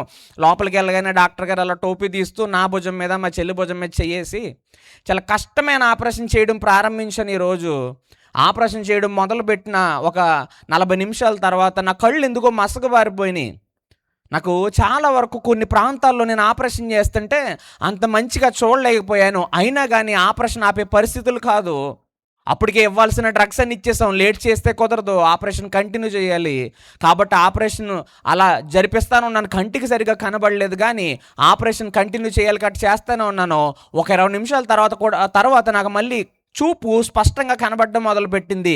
ఏ ప్రాంతం అయితే ఆపరేషన్ చేయడానికి కష్టమని మీకు చెప్పానో, ఏ ప్రాంతంలో అయితే యొక్క మార్పుల యొక్క రక్తనాళం తీసి కొత్తది వేయాలని చెప్పానో, ఏదైతే నేను చేయలేను అనుకున్నానో ఆ ముక్క అప్పటికే రిపేర్ చేసి ఉంది అని చెప్పి ఆయన డాక్టర్ గారు చెప్పి, మీ నాన్నగారు ఆపరేషన్ నేను చేశాను అనుకుంటారేమో, మీరు ఎవరు నమ్ముతున్నారో ఆయనే చేసి ఉండొచ్చు అని చెప్పి మా 2 భుజాలు తట్టి వెళ్ళిపోయారు. తర్వాత మా నాన్నగారు చక్కగా కోలుకోవడం ఇవన్నీ జరిగింది. ఆ తర్వాత నేను అంతకుముందు ఈ యొక్క పరిస్థితికి 2 నెలల ముందు అడిగాను, నీ కోసం ఏదైనా చెయ్యాలని ఆశపడుతున్నాను ఆయన, నాకు అవకాశం ఇస్తావని. ఆ తర్వాత దేవుడు నన్ను దీవించి ఈ రోజున విజయ హాస్పిటల్ అని కొంకాపల్లిలో ఒక హాస్పిటల్ని ఇచ్చాడు. ఆ కొంకాపల్లి వెళ్ళడం కూడా అంత ఆషామాషి విషయం ఏం కాదండి. ఈ రోజున నేను అక్కడ నిలబడి ఒక క్రైస్తవ బిడ్డగా నిలబడి ఒక క్రిస్టియన్ హాస్పిటల్లో ఒక హాస్పిటల్ రన్ చేస్తున్నానంటే అది దేవుని కృప తప్ప ఇంకేం కాదు. ఆ ప్రాంతంలో, కొంకాపల్లి ప్రాంతంలో ఒక క్రైస్తవుని నిలబడినెవరు, లోపలికి ఏదైనా వీధుల్లో ఉండగలరేమో కానీ అంత బహిర్గతంగా రోడ్డు మీద, మెయిన్ రోడ్డు మీద ఒక క్రైస్తవుడు ఆ ప్రదేశంలో నిలబడ్డాడంటే కేవలం అది దేవుని శక్తి తప్ప నా శక్తి సామర్థ్యాలు ఏమీ కూడా కాదు. నేను హాస్పిటల్ పెట్టేసరికి నా చేతిలో ఉన్న డబ్బు అక్షరాల 5,000 రూపాయలు. 5,000 రూపాయలు పట్టుకుని ఆ బిల్డింగ్ దగ్గరికి వెళ్ళాను. ఏం చేయడానికో నాకు తెలియదు. కానీ ఆ బిల్డింగ్ దగ్గరికి వెళ్ళి నాకు బిల్డింగ్ చూసి పెడితే గిడితే హాస్పిటల్ ఎలాంటి దాంట్లోనే పెట్టాలి కానీ మన స్థితి ఇది కాదులే. దానికి ఎందుకంటే దానికి 2 నెలల ముందే మా నాన్నగారికి ఇదంతా జరిగింది. హార్ట్ ఆపరేషన్ చేయించడం, చాలా ఖర్చులు అవడం ఇవన్నీ. సో హాస్పిటల్ పెట్టే పరిస్థితి కాదు.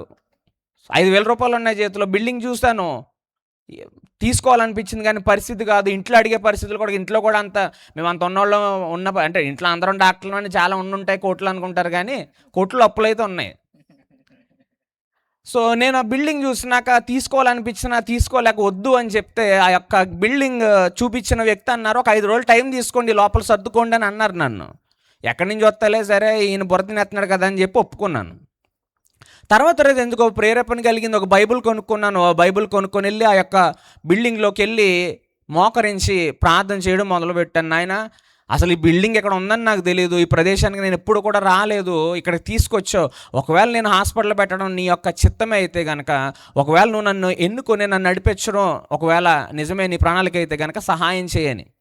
సో అలా చేసి నా యొక్క క్లినిక్ అని చెప్పాను కదా, చిన్న ఇంత గది ఉండేది, ఆ గది క్లినిక్ దగ్గరికి వెళ్ళిపోయిన ఓపీ చూసుకుంటుండగా ఒక వ్యక్తి వచ్చారు. ఆ యొక్క వ్యక్తిది నా వర్గం కాదు, ఇంకా పచ్చిగా చెప్పాలంటే నా కులం కాదు, నా కుటుంబం కాదు, లేకపోతే నా మతం కాదు. ఒక వ్యక్తి వచ్చారు, ఆయన నాకు పేషెంట్. ఆయన వచ్చి కూర్చొని నా ముందు ఒక పొట్లం పెట్టారు, న్యూస్ పేపర్లతో చుట్టేసిన ఒక పొట్లం పెట్టి ఇది ఉంచండి అన్నారు. నేను స్వీట్ ఏమో ఎక్కడి నుంచి పట్టుకొచ్చారండి, ఏం స్వీట్ సార్ అన్న, నిప్పు చూడండి అన్నారు.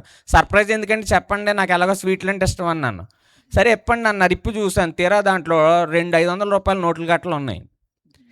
ఇదేం డబ్బులు పట్టుకొచ్చారు, ఏంటి సార్ ఇది డబ్బులు అన్నాను. అదే మీరు హాస్పిటల్ పెట్టడానికి చూస్తున్నారంట కదా, ఇది ఉంచండి అన్నారు. నేను హాస్పిటల్ పెట్టడానికి ప్రయత్నం చేస్తున్నాను, మీకు ఎవరు చెప్పారన్న. అదే మీ కుర్రాడు ఉంటాడు కదా, మీ వెనకాల లోవరాజు అనే కుర్రాడు, ఆ అబ్బాయి చెప్పాడు అన్నారు. ఆ అబ్బాయి మీకు ఎలా చెప్పాడంటే, పొద్దున్న మీకు ఫోన్ చేశానండి, మీ ఫోన్ కలవలేదు, వెంటనే ఆ కుర్రాడికి ఫోన్ చేశాను, ఇలా డాక్టర్ గారితో మాట్లాడాలని. ఆ కుర్రాడు అప్పుడు చెప్పాడు, మీరు పలానా బిల్డింగ్లోకి వెళ్ళి ప్రార్థన చేసుకుంటున్నారని చెప్తే, ఆ బిల్డింగ్లోకి ఎందుకు వెళ్ళారంటే, ఇలా బిల్డింగ్ హాస్పిటల్ కోసం తీసుకోవడానికి వచ్చారండి, చూస్తున్నారని చెప్పారు. అందుకు నేను అనిపించింది, మీరు హాస్పిటల్ పెట్టాలంటే డబ్బులు కావాలి కదా, మొన్నే కదా మీ నాన్నగారికి ఇలా గుండె జబ్బు వచ్చేలా అయింది, మీ పరిస్థితి బాగుందో లేదో నాకు తెలియదు, కానీ నా పరిస్థితి బాగోపోయినప్పుడు మీరు నాకు సహాయం చేశారు, నాకు అనారోగ్యం వచ్చినప్పుడు మీరు నాకు వైద్యం చేశారు, ₹1 కూడా అడగలే. ఆ కుటుంబంలో 6గురికి కరోనా వచ్చిందండి, కరోనా వేవ్లో, సెకండ్ వేవ్లో చచ్చిపోవాలి ఆ కుటుంబంలో 6 వ్యక్తులు. కానీ దేవుని కృప చేత, దేవుడు నాకు ఇచ్చిన జ్ఞానం చేత ఆ వైద్యం ద్వారా వాళ్ళు 6 బ్రతికారు. నేను వాళ్ళని డైరెక్ట్గా చూసి కూడా వైద్యం చేయలే. సో ఆయనకు ఆ కృతజ్ఞత ఉండిపోయింది. ఆ ₹1,00,000 పట్టుకొచ్చి నాకు ఇచ్చారు. నేను అన్నాను, సార్ ఈ డబ్బు నాకు ఇస్తున్నారు సరే, నేను తిరిగి ఎప్పుడు ఇవ్వగలనో నేను చెప్పలేనండి, ఎందుకంటే నా వెనకాల పరిస్థితులు బాగోలేదు. ఒకవేళ డబ్బు ఖర్చు పెట్టేసినా దీనికి వడ్డీ కూడా కట్టే పరిస్థితి కాదండి మాస్టర్ గారు అంటే. వడ్డీ కట్టమని ఎవరు అడిగారండి మిమ్మల్ని అన్నారు. వడ్డీ కట్టకుండా అలాగే ఎలా ఇస్తారండి అంటే, ఉంచుకోండి ప్రేమతో ఇస్తున్నాను అన్నారు. తిరిగి ఇచ్చేద్దరు కానిలేండి అన్నారు. సరే ఇచ్చేస్తాను, కానీ ఎప్పుడు ఇస్తానో చెప్పలేను అన్నాను. మీరు 4-5 ఏళ్ళ తర్వాత ఇచ్చినా పర్లేదు అన్నారు. ఇచ్చానులేండి, డబ్బులు నేను ఉంచుకోలేదు. సరే సార్ పత్రాలైనా తెచ్చారా, సంతకం పెట్టమంటారంటే, ఎందుకంటే సంతకాలు ఎందుకు, మీరు ఎక్కడికి వెళ్ళిపోతారు, తీసుకోండి అని చెప్పి నాకు ఎక్కడా కూడా పరిచయంలో ఒక వ్యక్తి పట్టుకొచ్చి 1,00,000 ఇచ్చాడు. అలా మీరు నమ్ముతారు లేదో తెలియదు, హాస్పిటల్ ప్రారంభించడానికి ₹7,00,000 ఖర్చు పెట్టాను, దాంట్లో ₹5,000 మాత్రమే నావి, మిగతాదంతా దేవుడు పట్టుకొచ్చి ఇచ్చినట్టు ఇచ్చాడు. ఇది ఎందుకు ఇంత మీకు వివరించి చెప్పానంటే, దీని అంతటికి కారణం నేను 5 ఏళ్ళు ఇంట్లో మాటలు అనిపించుకుని కూడా చాలా ప్రదేశాలకు వెళ్ళి చాలా మందికి వైద్యం చేశాను. ఇంకా చెప్పాలంటే ఫ్రీగానే చేశాను, చెప్పాలంటే ₹1 కూడా పుచ్చుకోలే. అందుకే ఇంట్లో అక్షింతలు పడేవి రోజు. కానీ దేవుడు దాన్ని ఎలా మార్చగలడు, మనం దేవుని కోసం చూపించే కొన్ని గుణాలని దేవుడు ఎలాగా మనకి సహాయం పడేలా చేస్తాడంటే, నేను ప్రేమ ద్వారానే చేసేవాడిని వైద్యం, నాకు డబ్బులు ఏదో వస్తాయి, లేదంటే నేను హాస్పిటల్ పెట్టుకున్నాక వీళ్ళందరూ నా దగ్గరికి వచ్చి వైద్యం చేయించుకుంటారని అనే దురుద్దేశంతో కాదు, నాకు వైద్యం చేయగలిగే కృపను ఇచ్చాడు దేవుడు. సో ఎక్కడికైనా వెళ్తే ఎవరైనా చూడండి అని అడిగితే చూసేసి మందులు రాసేవడం తప్ప, ఇది రేపు పొద్దున్న నాకు ఒక ₹100 200 తీసుకొద్దాని ఉద్దేశంతో ఎక్కడ ఎప్పుడు వైద్యం చేయలే. కరోనాలో దగ్గర 30,000 మందిని చూశాను, ఫోన్లో మాట్లాడి వైద్యం చేసిన వాళ్ళు ఎవరి దగ్గర కూడా నేను డబ్బులు తీసుకోలే. కానీ దేవుడు మనం చేసే ఏ మంచిని విడిచిపెట్టడో, కాబట్టి నాకు ఆ యొక్క చాలా మందుల నుంచి నాకు సహాయం అందించాడు. కొంతమంది 50,000 ఇచ్చారు, కొంతమంది 1,00,000 ఇచ్చారు, 2,00,000 ఇచ్చారు. అదంతా పట్టుకొని ₹7,00,000 హాస్పిటల్ ప్రారంభించాను. ఈ రోజున అంత ఉన్నతమైన స్థితి, ఒక 5 బెడ్లతో ప్రారంభించిన పరిస్థితి నుంచి ఈరోజు 20 పడకల హాస్పిటల్ దాకా పెరిగే స్థితిని ఇచ్చాడు ఆల్మోస్ట్ 2 ఏళ్లలో. ఈ 2 ఏళ్లలో చాలా న్యాయంగా, నీతిగా దేవుని ప్రేమ చూపిస్తూనే వైద్యం చేసాం, లేనోళ్ళకి లేనట్టుగా, ఉన్నోళ్ళకి ఉన్నట్టుగా. ఎందుకు ఈ మాటలన్నీ చెప్తున్నానంటే, నా హాస్పిటల్ కోసం, ప్రమోషన్ కోసం కాదు, నాకు ఈ దేవుడు ప్రేమ కలిగి జీవించమని చెప్పాడు. ఈ దేవుడు నాకు ఇలా ప్రవర్తించు, నువ్వు బాగున్నా బాగోపోయినా నువ్వు సరిగ్గా ఉండు, నేను నీకు అవసరమైనప్పుడు నేను నీకు తోడుగా ఉంటానని చెప్పాడు. ఎలాగైతే యాకోబుని నేను చెప్పింది నువ్వు వింటే నీ జనాంగాన్ని ఎలాగ అభివృద్ధి చేస్తానని చెప్పాడు, అలాగే ఆయన కట్టడల్ని సరిగ్గా పట్టుకొని ఆయన చెప్పిన కొన్ని గుణగణాలను విడిచిపెట్టకుండా ప్రవర్తిస్తే, నేర్చుకుంటే, నడిస్తే వాటిని బట్టి జీవిస్తానని చెప్పాడు. ఆ దీవెన ఈరోజు నన్ను తీసుకెళ్ళి కొంకాపల్లో నిలవబెట్టింది. చాలామందికి చెప్తే అనిపించదు, దేవుని మహింపరచడానికి చెప్పాను, నా హాస్పిటల్ కోసం కానీ నా కోసం కానీ కాదు. నేను ఒకవేళ ఎవరు అడిగితే కనుక మీరు ఏంట్లో స్పెషలిస్ట్ అంటే అసలు నాకు ఏమీ రాదని చెప్తాను నేను. నాకేమి చేత కదనే చెప్తాను, కానీ నా వెనకాల ఉన్న దేవుడు, నన్ను నడిపించే దేవుడు, సర్వశక్తిమంతుడు, యెహోవా రాఫా దేవుడు, ఆయనకు అసాధ్యమైంది ఏదీ లేదు, ఆయన చేయలేనిది భూమి మీద ఏదీ లేదని నేను గర్వంగా చెప్పగలుగుతాను. నా దగ్గర కొంతమంది వైద్యం చేయించుకుంటారు, వాళ్ళు పెద్ద పెద్ద హాస్పిటల్లో కూడా వీళ్ళు చచ్చిపోతారు, తీసుకెళ్ళమనే వాళ్ళు ఎలా రికవరీ వెళ్ళిపోతారో నాకు తెలియదు. ఎందుకంటే మా హాస్పిటల్లో మా సిస్టర్ల కాడ నుంచి అందరం కాడ ప్రార్థన చేస్తూనే ఉంటాం. ఎందుకు ఈ మాటలన్నీ చెప్తున్నానంటే, ఈ రోజున మనం క్రిస్మస్ అనుకొని ఏదో చేసి చిన్న స్టార్లు పెట్టుకొని లైట్లు పెట్టి, మీ గురించి కాదు, మామూలుగా ఈ శబ్దం ఎక్కడ దాకా వినబడుతుందో వాళ్ళందరికీ కూడా తెలియాలని చెప్తున్నా. ఈ రోజున క్రిస్మస్ అంటే పిండి వంటలు వండుకోవడం, ప్రేమ ముందు చేసుకోవడం, స్టార్లు పెట్టుకోవడం, ట్రీలు పెట్టుకోవడం, సీరియల్ సెట్లు పెట్టుకోవడం అనుకుంటారు. అది కాదు క్రిస్మస్. అటువంటి క్రిస్మస్ కాదు దేవుడు ఆనందించేది. ఎలాగైతే దావీదు దేవుని హృదయానుసారుడని పిలిపించుకున్నాడో, దేవుని హృదయంలో ఒక మనిషి ఎలా ప్రవర్తించాలి, ఎలా నడవాలి, ఎలాగా ఉండాలని దేవుడు కోరుకుంటున్నాడో అలా జీవించడమే నిజమైన క్రిస్మస్. అలాగ ప్రజలు జీవిస్తే, అలా ప్రజలు నడుచుకుంటే, అలా ప్రజలు పాటిస్తే దేవుడు అప్పుడు ఆనందపడతాడు. అక్కడ జరిగేదే నిజమైన క్రిస్మస్. ఈ రోజున నేను నా యొక్క పాత స్థితిని విడిచిపెట్టి, నేను గొప్పవాడిని, నేను అసలు పాపమే చేయలేదు, నేను చెడు నడవడి ఎప్పుడు నడవలేదు, లేకపోతే యవన ఛాయలు ఎప్పుడు నాలో రాలేదని నేను చెప్పట్లేదండి. నేను అనేకమైన సార్లు తొట్టిల్లిపోయాను. చిన్నప్పటి నుంచి దేవుడిని తెలుసుకున్నాడినే. అలాగని సిగరెట్లు, మందులు అలాంటివి కాదు, చెడు అవసరం లేని వాళ్ళతో స్నేహం చేశాను. కొంతమందితో అసలు జత కట్టకూడదు, మాట్లాడకూడదు, అటువంటి వాళ్ళతో తెలుసో తెలియకో స్నేహం చేశాను. వాక్యంలో ఉంటుంది, విశ్వాసులకి అవిశ్వాసులతో సాంగత్యం ఎలా, పొత్తేలా అని. ఆ వాక్యం తెలిసి కూడా నేను కొంతమంది స్నేహితులతో ఫ్రెండ్షిప్ చేసి కొన్ని పరిణామాలు ఎదుర్కొన్నా. ఎందుకంటే జీవితంలో నేను అన్నీ మంచిగానే ఉన్నాను కాబట్టి దేవుడు నన్ను ఎక్కడి దాకా తీసుకొచ్చాడని చెప్పట్లే. ఒకవేళ నా జీవితంలో లేదా మనం కానీ అటువంటి పరిస్థితి చేసినా కానీ దేవుడిని అడిగి విడిచిపెట్టేస్తే దేవుడు దీవిస్తాడని చెప్తున్నా. ఈరోజు దావీదు పరిస్థితి కూడా అదే. పాపం చేశాడు, ప్రవక్త వచ్చి చెప్పాడు, నువ్వు ఉన్న స్థితి లేదా నువ్వు చేసిన పని దేవుడికి నచ్చలేదు, విడిచిపెడతావు అన్నప్పుడు చక్కగా వెళ్ళి ప్రార్థన చేసి పాపాన్ని విడిచిపెట్టడం మాత్రమే కాదు, దేవుని దగ్గర నుంచి బిరుదు పొందుకున్నాడు నా హృదయానుసారుడని. అది మాత్రమే కాదు, ఎంతో అమూల్యమైన ప్రమాణం పొందుకున్నాడు దేవుని దగ్గర నుంచి, తన వంశావళిని ఎన్నుకున్నాడు. అదేం ఆషామాషి విషయం కాదు. ఈ రోజున దేవుడు మన జీవితంలో, మన కుటుంబంలో జన్మించాలంటే అదేంటంటే 2000 సంవత్సరాల క్రితం పుట్టాడు, ఇంక మళ్ళీ పుట్టడు కదా, డైరెక్ట్గా రాజులా వచ్చేస్తారు కదా అంటారేమో. దేవుడు మన హృదయంలో ప్రతిరోజు జన్మించాలని ఆశపడుతూనే ఉన్నాడు. మన కుటుంబాల్లో, మన ఇళ్లలో, మన జీవితాల్లో దేవుడు కనబడాలని నిత్యం ప్రయత్నం చేస్తాను. ఎందుకంటే అలా మన జీవితంలో ఎప్పుడైనా దేవుడు కనిపించినప్పుడు, మన ప్రవర్తనలో, మన మాటలో, మన చేసే పనుల్లో దేవుడు కనిపించినప్పుడు దేవుడి నామానికి మహిమ కలుగుతుంది. నేను అక్కడ హాస్పిటల్ పెట్టి ఏం సాధించారంటే, అప్పులు ప్రారంభంలో ఎంత చేశానో దాని మీద ఇంకా పెరిగి నీ చెప్పాలంటే. కానీ నా దగ్గరికి వచ్చి వైద్యం చేసుకుని వెళ్ళిన వాళ్ళు ఒక 5గురు బాప్తిసం తీసుకున్నారని అయితే మాత్రం తెలిసింది. అది నేను ఈ 2 ఏళ్ళలో సాధించిన విషయం. చాలామంది బాప్తిసం తీసుకోలేదేమో, కానీ మీ దగ్గర ఏదో ఉందండి, మీ హాస్పిటల్ ఏదో ఉంది. ఎంత ప్రాబ్లంతో వచ్చినా ఇక్కడికి వచ్చేసరికి ఒక సమాధానం దొరుకుతుంది, ఒక సొల్యూషన్ దొరుకుతుంది. మంచి సొల్యూషన్ పట్టుకొని ఇక్కడి నుంచి వెళ్తున్నాం, మీ దేవుడు గొప్పోడండి అని వెళ్తున్నారు. నాకు అది చాలా అనిపిస్తుంది. ఇది ఎందుకు వచ్చిందంటే, నేను అంత పరిశుద్ధుణ్ణి, మంచోడని ఎప్పుడు కూడా చెప్పుకోలేను. నా స్థితి ఏంటో నాకు తెలుసు. కానీ అటువంటి స్థితిలో ఉన్న కూడా నేను ఒక్కటే కోరుకుంటాను, ఎప్పుడైనా నా జీవితాన్ని బట్టి కానీ, నా ప్రవర్తన బట్టి కానీ, లేకపోతే నేను చేసే పనులు బట్టి కానీ నా దేవుడి నామానికి మహిమ కలగాలనే కోరుకుంటాను ఎప్పుడైనా కానీ. సో నేను ఈ యొక్క క్రిస్మస్ రోజున చెప్దాం అనుకున్న విషయం ఏంటంటే, దావీదు కూడా ఎప్పుడు ప్రయత్నం చేస్తూనే ఉండేవాడు దేవుడిని మహిమపరచడానికి. ఎప్పుడు కూడా తనకి దేవుడిచ్చిన స్థితిని బట్టి ఎప్పుడు గర్వపడలే, కాళ్ళు రెగరేలేదు ఏ రోజున కూడా. అంతటి మహారాజేయుడు కూడా తను ప్రార్థన చేసినాడు, తన స్థితిని ఎప్పుడు తగ్గించుకుంటూనే ఉన్నాడు. దేవుడు అంటే భయం కూడా చాలా ఎక్కువే దావీదుకి. కాబట్టే ప్రవక్త వచ్చి చెప్పగానే వెంటనే మారిపోయాడు, ఇంకా టైం తీసుకోలే. సో దావీదు గారి దగ్గర నుంచి మనం నేర్చుకోవాల్సిన విషయం ఏంటో తెలుసా? దావీదు నిత్యం దేవుని స్తుతిస్తానే ఉండేవాడు. దావీదుకి దేవుడు అంటే భయభక్తులు చాలా ఎక్కువ. తన పాపాన్ని కూడా డైరెక్ట్గా దేవుడికి చెప్పి ఒప్పించుకొని విడిచిపెట్టగలిగే స్థితిలో దావీదు ఉన్నాడు. కాబట్టే దేవుడు దావీదుని ప్రేమించాడు, హృదయానుసారుడు అన్నాడు ఆ కుటుంబాన్ని అనుకుంటా. సో మొదటి గుణం ఒకటి చెప్పాను బెత్లెహేముకి. సో నా రెండో మాట చెప్పాలని ఆశపడతా ఉన్నాను. బెత్లెహేముకున్న రెండవ క్వాలిటీ ఏంటంటే, ఒకవేళ ఈ భూభాగంలో సెంటర్ ప్లేస్, మధ్యస్థంగా ఉన్న ప్రదేశం ఏది అని ఒకవేళ మనం చూసినట్లయితే అది బెత్లెహేము అనే ప్రాంతం మీదకి వస్తుంది. ఇప్పుడంటే టర్కీ, ప్రస్తుతం భూమికి సెంటర్ ప్లేస్ టర్కీ. కానీ ఆ రోజుల్లో అప్పటికి ఇంకా భూమిలో కొన్ని ప్రదేశాలు కలిసే ఉండేవి. ఆ యొక్క వాతావరణ పరిస్థితుల రీత్యా భూమి అలా పెద్దదవుతూ విడగొట్టబడుతూ ఉండి ఇప్పుడు టర్కీ మధ్యస్థ భాగం ప్లేస్ అయింది. కానీ ఒకప్పుడు ఆ రోజుల్లో యేసయ్య పుట్టిన సమయంలో భూమికి మధ్య భాగం బెత్లెహేము. సో దేవుడు బెత్లెహేము అనే ప్రాంతంలో ఎందుకు ఎన్నుకోరాడు? అది భూమికి మధ్యలో ఉంది. ఆయన జన్మస్థలం అదైతే గనక ఆయన యొక్క రాజ్యవ్యాప్తి కానీ లేదా ఆయన పుట్టాడన్న విషయం కానీ భూమి నలుదిక్కులా చక్కగా పాకుతుందనే ఆశతో తన జనాంగాన్ని బెత్లెహేములో ఉండేలా చేశాడు ఆయన. దావీదు జన్మస్థలం కరెక్టే, బెత్లెహేము భూమికి మధ్యలో ఉండే పరిస్థితి. సో బెత్లెహేముని ఎన్నుకున్నాడు. అలాగని బెత్లెహేము చాలా గొప్ప ప్రదేశం అనుకోవద్దు. ఇప్పుడు మనం చదివిన వాక్యంలోనే ఉంది, చాలా స్వల్ప గ్రామం అంట, ఎన్నిక లేని గ్రామం అంట. కానీ ఎన్నిక లేని గ్రామాన్ని, ప్రాంతాన్ని దేవుడు ఎన్నుకోవడం జరిగింది. అసలు గుర్తింపు లేని ప్రాంతాన్ని ఎన్నుకున్నాడు.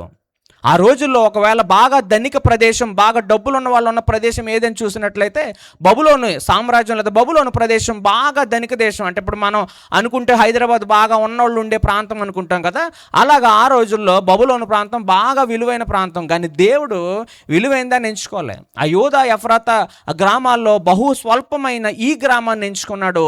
ఈ గ్రామానికి ఉన్న ఏకైక విశిష్టత ఏంటో తెలుసా? భూమికి మధ్యలో ఉంది, దావీదు జన్మస్థలం. దేవుడు కూడా మధ్య నుంచి తన యొక్క ఉనికి ఆ యొక్క మధ్య నుంచి ప్రారంభించాలని కోరుకున్నాడు.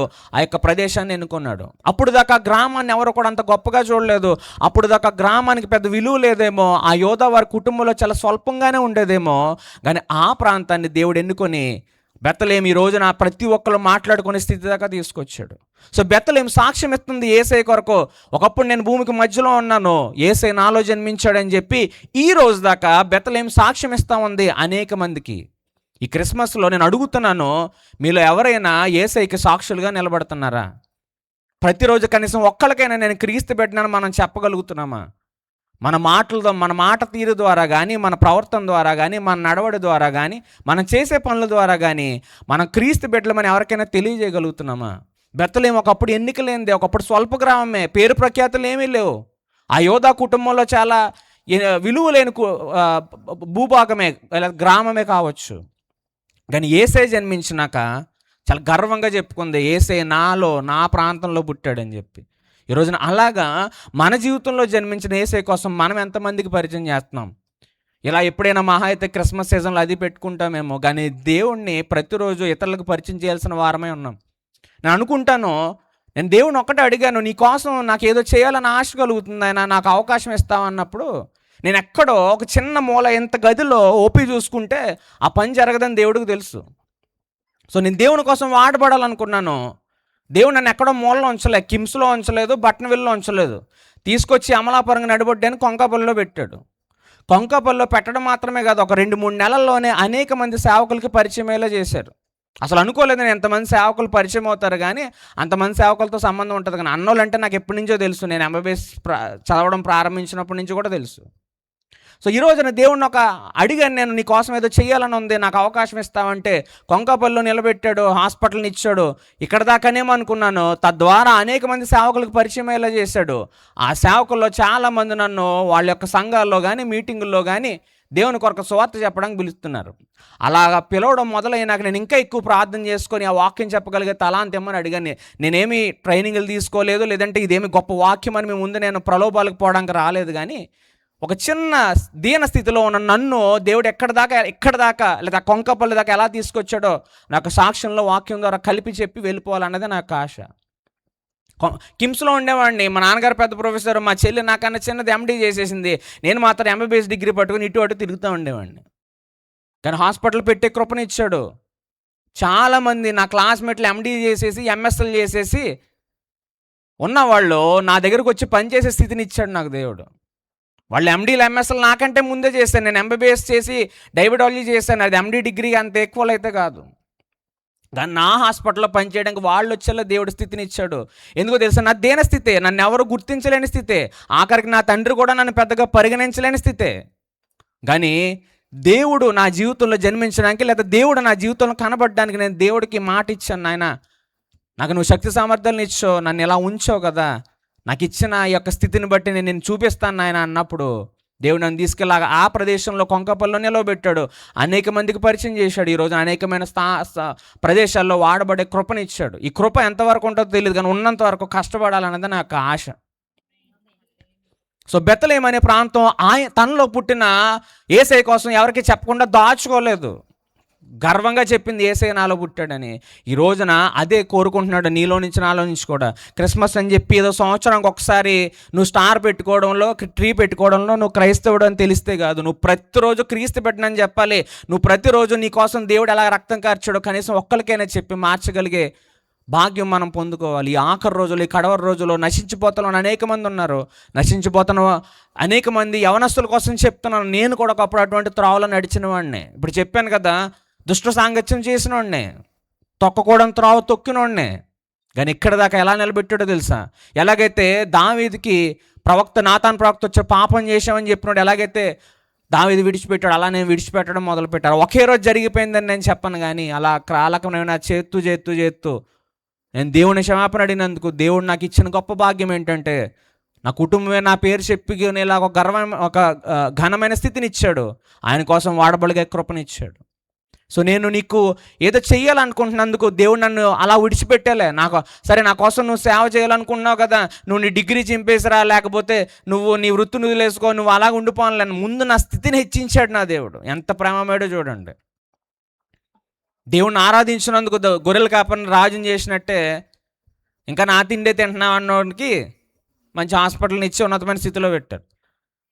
ఆ మాట ఎందుకు మళ్ళీ గుర్తు చేస్తానంటే, ఈ రోజున అలా అనిపించుకున్న వాళ్ళు చాలామంది ఉండుండొచ్చు మనలో. ఈ రోజున అటువంటి దీన స్థితిలో ఉన్న కుటుంబాలు కానీ జీవితాలు కానీ చాలా ఉండుండొచ్చు. వాళ్ళందరికీ ఒకటే చెప్తున్నాను, దేవుణ్ణి నమ్ముకుంటే స్థితి మార్చేస్తాడో డబ్బులు ఇచ్చేస్తాడని చెప్పట్లా.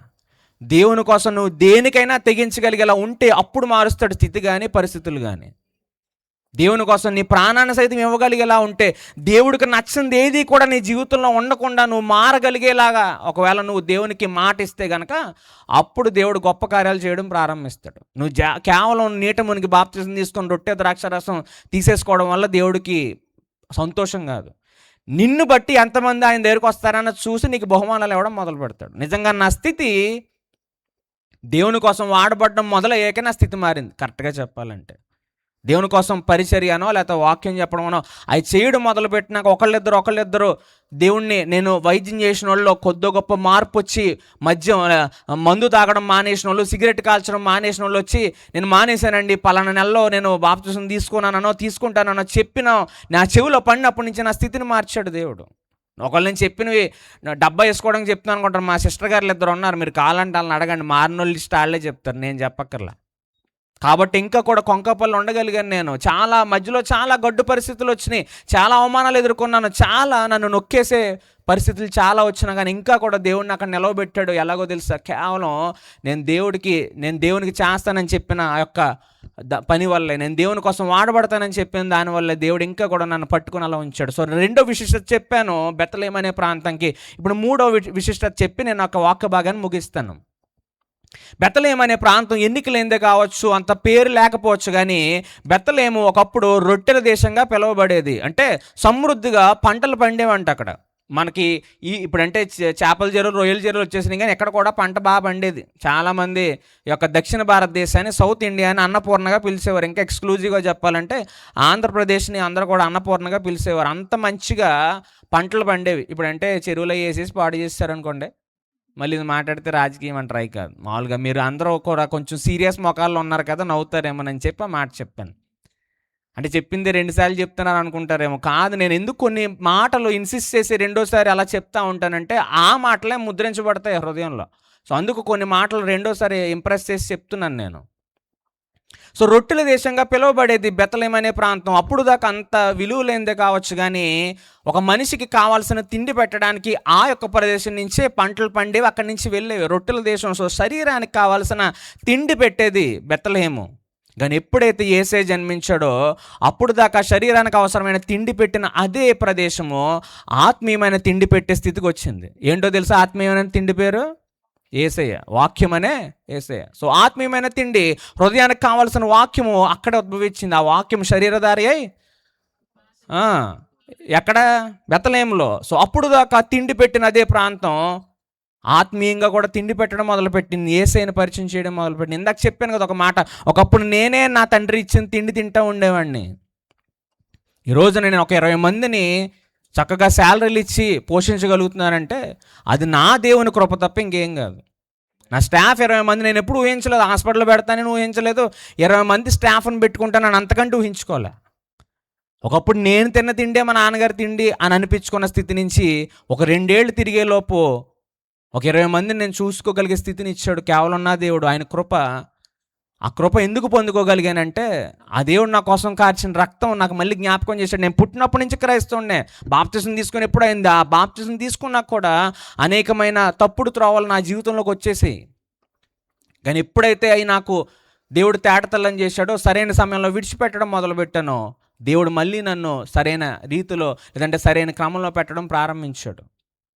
ఇంకా నా సాక్ష్యంలో ప్రారంభ విషయం చెప్పాలి. ఇంకా చెప్పాలంటే అది ఇప్పుడు మొదలు పెడితే అయిపోద్ది, టైం సరిపోదు కాబట్టి చెప్పట్లేదు. కానీ ఒకప్పుడు నా స్థితి ఎలాగుంది, ఇప్పుడు నా స్థితి ఎలాగుందని చూస్తే ఒక 3 సంవత్సరాల క్రితం అసలు అంత పరిగణలోకి లేదు. ఎలా వచ్చి ఇంత సభల్లో ఇక్కడ కావచ్చు ఎక్కడైనా కావచ్చు చెప్పే పరిస్థితి కాదు, అసలు నాకు గుర్తింపే లేదు చెప్పాలంటే. అటువంటి స్థితి నుంచి ఇక్కడ దాకా తీసుకొచ్చాడు. ఎందుకో తెలుసా, దేవుడు నా జీవితంలో పుట్టిన విషయాన్ని నేను ఎప్పుడైతే తేటతల్లం చేయాలని అనుకున్నానో, ఒక తీర్మానం తీసుకున్నానో, ఇతరులకు దేవునికి సాక్షిగా జీవించాలని కోరుకున్నానో, అప్పుడు నా జీవితాన్ని మార్చాడు దేవుడు. సో దావీదు జీవితాన్ని మార్చాడు, దావీదుని రాజుని చేశాడు, పాపం చేసిన దావీదుతో మాట్లాడాడు, పాపం నుంచి విడిచిపెట్టబడేలా చేశాడు, దావీదు వంశావళిని ఎన్నుకున్నాడు. అదేవిధంగా బెత్లెహేము అనే ప్రాంతం ఒకప్పుడు భూమికి మధ్యస్థంగా ఉంది, ఎన్నిక లేదు, గుర్తింపు లేదు, విలువ లేదు. అదే ప్రాంతానికి ఎన్నిక తీసుకొచ్చాడు, గుర్తింపు తీసుకొచ్చాడు, విలువ తీసుకొచ్చాడు. ఆ బెత్లెహేము ప్రాంతం దేవుని పుట్టుకకు సాక్షిగా నిలబడింది. అదేవిధంగా బెత్లెహేము ఒకప్పుడు రొట్టెల దేశంగా పిలువబడింది, శరీరానికి కావాల్సిన తిండి మంచిగా పెట్టేది. అప్పటికి కూడా అంతగా పేరు రాలేదు. కానీ ఎప్పుడైతే దేవుడు జన్మస్థలమైందో అప్పటి నుంచి ఆత్మీయమైన ఆహారం పెట్టింది, అనేక మందిని దేవుని దగ్గరకు తీసుకొచ్చింది. ఈరోజు మనం క్రీస్తు బిడ్డలుగా ఉంటున్నాం, క్రిస్మస్ చేసుకుంటున్నాము. మనం ఈ క్రిస్మస్లో కనీసం ఒక కొత్త ఆత్మనైనా మనం తీసుకురాగలిగామనే ఒక ప్రశ్న మేము ఉంచాలని ఆశపడుతున్నాను నేను.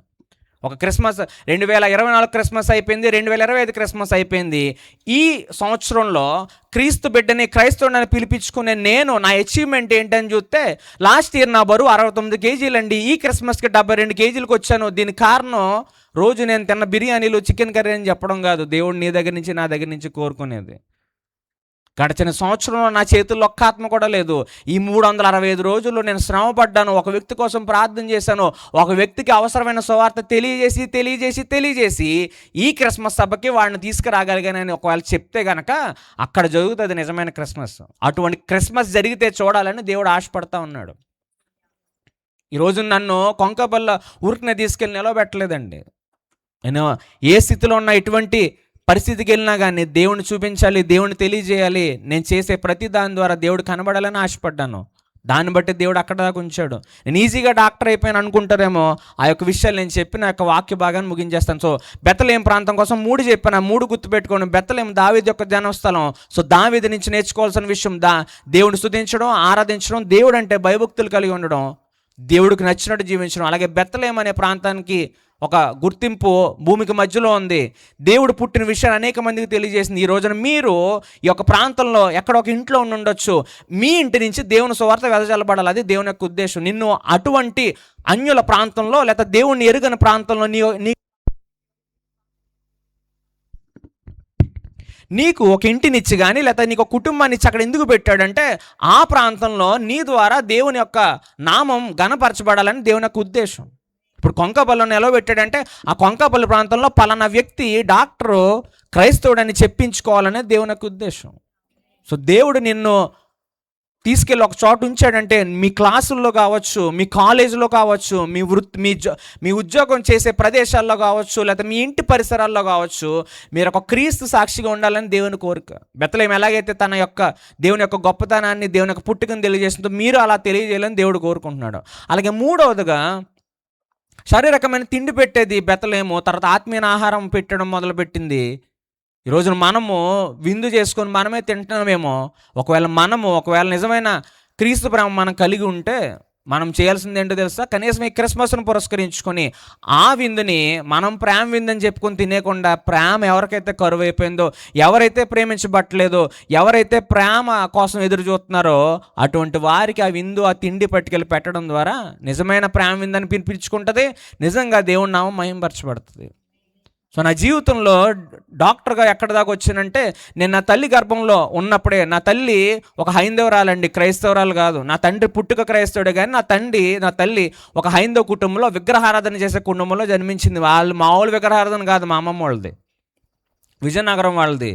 ఒక విగ్రహారాధన కుటుంబంలో జన్మించింది. మా తండ్రి గారు మా అమ్మని పెళ్లి చేసుకున్నాక మా నాన్నగారు మా అమ్మను మారమని అయితే ఏమి కోరుకోలే. నేను నా తల్లి కడుపులో పడ్డాను, నేను 7వ నెలలో బిడ్డగా తల్లి కడుపులో 7వ నెలలో ఉండగానే ఎప్పుడైతే మగబిడ్డ అని తెలిసిందో మా నాన్నగారు దేవుడు సమర్పించారు. అప్పుడు మా అమ్మ క్రైస్తవురాలు కాదు, దేవుడు సమర్పించేశారు. అసలు ఇప్పటికి నాకు డౌట్ వస్తుంది, అసలు మా నాన్న ఏ ఉద్దేశంతో సమర్పించారా అని చెప్పి. సమర్పణ అయిందే. తర్వాత మా అమ్మ మారినాక ప్రార్థన ఆవిడ చేసింది. అది నేను చాలా క్లుప్తంగా చెప్పి ముగించేస్తాను. సో సమర్పించారు. సో 7వ నెలలో ఉన్నప్పుడు ఇలాగా మగబిడ్డ పుట్టుబడుతున్నాడంటే 7వ నెలలోనే నాకు పేరు పెట్టేసి దేవుడు సమర్పించడం జరిగింది. నేను పుట్టాల్సిన తారీఖు డిసెంబర్ 25వ తారీఖు 1989 సంవత్సరం. కానీ డిసెంబర్ 22వ తారీఖు రాత్రి నా తల్లి గర్భంలోనే చచ్చిపోయాను నేను. ఆల్మోస్ట్ 15 నుంచి 20 మంది డాక్టర్లు మా అమ్మగారికి స్కానింగ్ చేసి రకరకాల పరీక్షలు చేసి తేల్చిన విషయం ఏంటంటే కడుపులో ఉన్న బిడ్డ చచ్చిపోయి చాలాసేపు అయింది, తీసేయాలి బయటికి, తీయకపోతే తల్లికి కూడా ప్రమాదమే అని చెప్పి. ఆ బిడ్డ ఆల్మోస్ట్ 4 కేజీలు బరువు ఉండడం వల్ల కొన్ని ఇతర కారణాల చేత మందులు పెట్టి ట్యాబ్లెట్స్ పెట్టి ఇంజక్షన్లు పెట్టి బయటికి తీయడం అవదు అని ఆపరేషన్ చేయడం జరిగింది. ఆపరేషన్ చేసి ఒక సజీవ లెక్కలో ఉన్న బిడ్డను బయటికి తీస్తారు. పోనీ పుట్టిన కాడి నుంచి ఏమైనా పరిస్థితులు అన్నీ బాగున్నాయంటే ప్రతిసారి మా ఇంట్లో ఏదో ఒక హడావిడి జరుగుతూనే ఉండేది నా వల్ల. అలాగని నేను అల్లరి చిల్లరగా తిరిగేవాడిని కాదు. చాలా మంచి బిడ్డనే, 10th క్లాస్ దాకా చదువు తప్ప ఏమీ తెలియదు. అసలు ఇంకా చెప్పాలంటే ఇటువంటి స్థితిలో నేను ఉండేవాడిని కాదు. నాకు చదువు, ఇల్లు, మా అమ్మ నాన్న తప్ప ఏం తెలియదు. ఎంత సిగ్గరిని అంటే మా సొంత మేనమామ ఇంటికి వస్తే వాళ్ళతో ఎక్కడ మాట్లాడాల్సి వస్తుందని చెప్పి నా గదిలోకి వెళ్ళి గెడ పెట్టుకొని అక్కడే కూర్చునేవాడిని ఒక్కడిని. పక్కింటికి వెళ్ళి పేపర్ తీసుకురారా అంటే ఆ తలుపు దాకా వెళ్ళిపోయి అలా నించొని చూస్తూ ఉండేవాడిని. కానీ మా నాన్నగారు సమర్పించారు. నేను తల్లి గర్భంలో ఉన్నప్పుడే దేవుడు ఆల్రెడీ అప్పుడే తీసేసుకుని అంటే ఏమంటారు నా మీద ఒక ప్రణాళిక కలిగి ఉన్నాడేమో. నేను అలా చదువుతూ చాలా బాగా చదివేవాడిని. టీచర్లు ఎప్పుడో కూడా మా అమ్మ నాన్నలతో ఒకటే మెచ్చుకునేవారు. అయ్యో మీ వాడు చాలా తెలివైనోడు అండి బాబు, ఒకసారి చెప్తే ఎగ్జామ్లో రాసేసి అంత తెలివైనోడు అని. కానీ ఆ తర్వాత నాకు వచ్చిన స్థితి ఏంటంటే 10th క్లాస్ తర్వాత నాకు ఒక అనారోగ్య సంబంధమైన సమస్య వచ్చింది. మొత్తం నాకున్న జ్ఞాపక శక్తి అంతా పడిపోయింది. అసలు నేను చదవడానికి కూడా పనిచేయని పరిస్థితిలోకి వెళ్ళిపోయాను నేను. ఇంటర్మీడియట్ అంతా కూడా అసలు కాలేజ్కే వెళ్ళా. 10th క్లాస్ దాకా చాలా మంచి మార్కులు వచ్చేవి, 10th క్లాస్ కూడా మంచి మార్కులు వచ్చినాయి. ఇంటర్మీడియట్లో నా స్థితి ఇక్కడి నుంచి ఇక్కడ దాకా పడిపోయింది. అసలు చదువుకునే పరిస్థితి కాదు, ఏదైనా గుర్తుపెట్టుకునే పరిస్థితి కాదు. అసలు డాక్టర్ అవడానికి పని చేయనని చెప్పి బోల్డ్ మంది చెప్పారు నాకు. కానీ దేవుని ప్రణాళిక నా జీవితంలో ఉంది. దేవుడికి తెలుసు నా ద్వారా కొన్ని పనులు జరగాలి, లేదా నా ద్వారా ఆయన యొక్క సువార్త కావచ్చు, లేదా ఆయన యొక్క మహిమ ఆయన నామానికి మహిమ కలగాలి అనే ఉద్దేశం దేవుడికి ఉండొచ్చు. నేను మళ్ళీ ఎంబీబీఎస్ చదివేలా చేశాడు. అసలు ఎంబీబీఎస్ జాయిన్ అయ్యేసరికి కూడా నాకు అసలు ఏం గుర్తుండేది కాదు, అసలు చదివే పరిస్థితులు కాదు నావి. కానీ ఎంబీబీఎస్ కూడా ఫస్ట్ క్లాస్లో పాస్ అయ్యాను. మొత్తం అన్ని సంవత్సరాలు కూడా తక్కువ మార్కులతో కాదు. అదంతా కూడా పెద్ద సాక్ష్యం అండి, చెప్పే పరిస్థితి కాదు. నేను స్టూడెంట్గా ఉన్నప్పుడు నుంచి కూడా దేవుని పని చేయడం ప్రారంభించాను. అంటే వాక్యం అది చెప్పేవాడిని కాదు, కానీ కాలేజీలో క్రిస్మస్ చేయడం కానీ బయట ఏదైనా క్రిస్మస్లు అవి జరుగుతుంటే నేను చేయగలిగే చేస్తూ ఉండేవాడిని. సో దేవుడికి ప్రణాళిక ఉంటుంది ప్రతి వ్యక్తి మీద. నా మీద ఉంది, మీ మీద లేదని మాత్రం అనుకోవద్దు. మీరు ఆ అవకాశం దేవుడికి ఇస్తున్నారు లేదని ఉద్దేశం కోసం చెప్తున్నాను ఈ విషయం. నిజమే, నా తల్లిదండ్రులు సమర్పించారు, దేవుడు ఒక ప్రణాళిక కలిగి ఉన్నాడు. ఒకవేళ నేను నీ కోసం వాడబడను, నీకు అవకాశం ఏమన్నా, నేను నాకు నచ్చినట్టే ఉంటాను అని అనుకుని ఉంటే నాకు ఈరోజు ఇటువంటి స్థితి ఉండేది కాదు. ఇన్ని చోట్ల నేను వెళ్ళి ఎంతమందికి పరిచయం అయి ఉండేవాడిని కాదు.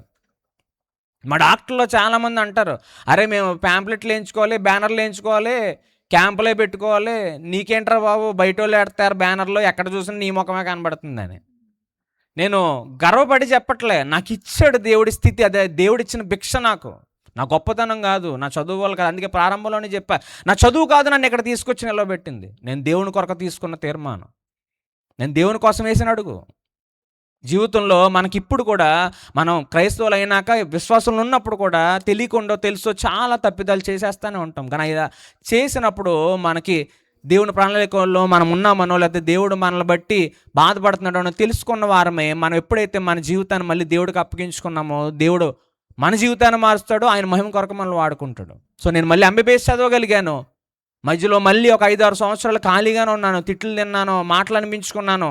అయినా కానీ దేవుడు నాకు ఇచ్చిన గుణాలు నేను విడిచిపెట్టలే. ప్రేమ అనే గుణం చూపించమన్నాడు. ఆ ప్రేమ అనే గుణం చేస్తే చాలా చర్చిలకు వెళ్ళి అక్కడ ఫ్రీగా వైద్యం చేసేవాడిని. చాలా మారుమూల ప్రాంతాలకు వెళ్ళి క్యాంపులు పెట్టేవాడిని. నాకు ఏదో కలిసి వస్తుందని కాదు, నా దగ్గర ఉన్న 4 రూపాయలు పట్టుకెళ్ళి లేని వాళ్ళకి మందులు కొనిచ్చేవాడిని. దేవుని ప్రేమ అలా తెలియజేసేవాడిని. ఎప్పుడైతే దేవుడు నచ్చే గుణగణాలు నాలో ఉన్నాయో, నా పాపాన్ని నాకు మళ్ళీ తేటతల్లం చేశాడు. నువ్వు ఉన్న విధానం ఎలా ఉంది, నువ్వు ఇది విడిచిపెడితే నేను ఇలా ఉంచానని నాకు మాట ఇచ్చాడు. యాకోబుకి ఎలాగైతే దర్శన రూపంలో కనబడి, నువ్వు మోసగాడవే కావచ్చు, నీ అన్న నీ తండ్రిని మోసం చేసి ఉండొచ్చు, కానీ నువ్వు అది విడిచిపెడితే కనుక నిన్న స్థితి నుంచి ఈ యొక్క భూమి నలుదిక్కల నిన్ను వ్యాపింపజేస్తాను, నిన్ను దీవిస్తాను, నిన్ను దీవించేదాకా నేను విడిచిపెట్టినాను. అలాగైతే యాకోబుకు వాగ్దానం చేశాడో, అలాగే దేవుని కొరకు మారిన నన్ను కూడా, నాకు కూడా దేవుడు వాగ్దానం చేశాడు. తీసుకొచ్చి అక్కడ నిలవబెట్టాడు. ఒక మంచి డాక్టర్గా ఉంచుతున్న అదే సమయంలో దేవుని కొరకు వాడబలిగే కృపనిచ్చాడు. ఇలా మాట్లాడగలిగే స్థితి కాదు ఒకప్పుడు నాది. అసలు నోరు తెరిచి మాట్లాడేవాడిని కాదు, మోగొండు అనుకునేవారు చాలామంది నన్ను చూసి. కానీ ఈరోజు నేను గొప్ప వాక్యం చెప్పేస్తున్నాను, లేకపోతే గొప్ప వాడిని, లేకపోతే ఇంత ప్రదేశాలు తిరిగేస్తున్నానంటే నేను ఏదో గొప్ప స్పీకర్ని అనుకుంటారేమో. నాకు అసలు ఏమీ రాదు, ఎందుకు పనికిరాని వాడిని నేను. కానీ నా దేవుడు నన్ను అలా ఉండనివ్వలేదు. నాకు ఒక మంచి స్థితిని ఇచ్చాడు. అటువంటి స్థితి మీకు కూడా ఇస్తాడు. దానికి ఒక్కటే ఒక అడుగు దూరం దేవుడికి మీకు మధ్యలో. నేను దేవుని కొరకు ఏదో చేయాలని ఆశపడినప్పుడే దేవుడు మన జీవితాన్ని ఎన్నుకుంటాడు, మన జీవితంలో కూడా జన్మిస్తాడు. నా జీవితంలో చాలా కాలం క్రితం జన్మించాడు కాబట్టి నేను బాప్తిసం తీసుకున్నాను, కానీ మళ్ళీ దారి తొలగిపోయాను. దేవునికి విరుద్ధమైన పని చేశాను, దేవుని బాధ పెట్టాను. ఎప్పుడైతే దేవుడు మళ్ళీ నాకు ఆ విషయం తెలియజేశాడో, నేను నాకు స్థితిని ఒప్పుకొని మళ్ళీ దేవుని దగ్గరికి వెళ్ళినప్పుడు నన్ను విడిచిపెట్టలేదు, ఇక్కడ దాకా తీసుకొచ్చాడు. నా గత కొన్ని నెలల్లో నాకు వచ్చిన శోధన శ్రమలు చాలా అనేకమైనవి. వాటి నుంచి ఎలా నేను మళ్ళీ నిలబడతానని అనుకున్నాను. అది చెప్పే సమయం కాదు, పరిస్థితులు కాదు కాబట్టి చెప్పట్లేదు. కానీ ఆ స్థితి నుంచి మళ్ళీ ఎలాగ నేను ఉంటానా అనుకున్నాను. కానీ విడిచిపెట్టని వాడు, విడువను ఎడబాయనని చెప్పిన అదే దేవుడు నన్ను మళ్ళీ ఇక్కడ దాకా నిలవబెట్టాడు. ఈ 2020 సంవత్సరం క్రిస్మస్లో కూడా అనేకమైన ప్రాంతాల్లో నాకు వాడబడగలిగే కృపనిచ్చాడు. నేను మీకు చెప్పి వెళ్ళిపోతాను ఒకే ఒక మాట. నిజమే, మన క్రైస్తవులమే, మన ఇళ్లలో క్రిస్మస్లు చేసుకుంటున్నాం, పిండి వంటలు వండుకుంటున్నాం, కొత్త బట్టలు కొనుక్కుంటున్నాం, కరెక్టే. మన జీవితం ద్వారా కానీ, మన నడవడి ద్వారా కానీ, మనం చెప్పే మాటల ద్వారా కానీ కనీసం సంవత్సరానికి ఒక్క ఆత్మనైనా దేవుని దగ్గర తీసుకురాగలుగుతున్నామా? ఒక్కళ్ళకైనా సరైన సువార్త అందించగలుగుతున్నామా? ఏదో ఒక్కసారి కాదండి, ఏదో ఒక్కసారి కాదు, ప్రతిరోజు దేవుని కొరకు చెప్పే బిడ్డలుగా ఉండాలి. ప్రతిరోజు దేవుణ్ణి తెలియజేసే బిడ్డలుగా ఉండాలి. దావీదు కీర్తనలు పాడుతూ కూడా అనేక మందిని దేవుని వైపు తిప్పేసేవాడంట. ఆ పాటలను కూడా చాలామంది పోయేవారు అన్నట్టు చరిత్ర హిస్టరీ బుక్స్లో ఉంటుంది. బైబిల్కి ఆధారమైన చరిత్ర గూగుల్లో చాలా ఉంటుంది, చదువుకోండి మీరు, నేను ఎక్కడి నుంచో పట్టుకొచ్చి చెప్పట్లే. సో దావీదు పాటలు బట్టి చాలామంది దేవుని వైపు తిరిగేవారంట. అరే వీడి పాటలు భలే పాడుతున్నాడే, వీడికి ఇంక వేరే అసలు గొర్రెలు కాసుకున్నాడు, ఎంత మంచి పాటలు ఎలా పాడతాడని ఆశ్చర్యపోయి ఆ పాటలు లేదంటే కీర్తనలు కీర్తించబడుతున్న దేవుడు ఎంత గొప్పవాడు అని చెప్పి దేవుడిని తెలుసుకునేవారంట. సో ఈ రోజున మనల్ని బట్టి దేవుడికి ఎలా మహిమ కలుగుతుంది, దేవుని ఎంతమంది తెలుసుకుంటున్నారు. ఈ ప్రదేశంలో యొక్క క్రిస్మస్ ఆరాధన పెట్టడానికి కారణం క్రిస్మస్ సెలబ్రేట్ చేసుకోవడం కాదు, క్రీస్తు పుట్టుకను పురస్కరించుకొని సువార్త వెదజల్లబడేలా చేయడం. కానీ క్రీస్తుకి మనమే ఒక సువార్తలా మారిన రోజు దేవుడు నిజంగా సంతోషించే క్రిస్మస్. సువార్త సభ ఎక్కడో జరిగితే కాదు, మనమే సువార్తలా కనబడాలి, మన నడకే సువార్తలో ఉండాలి, మన మాటే సువార్తలా ఉండాలి.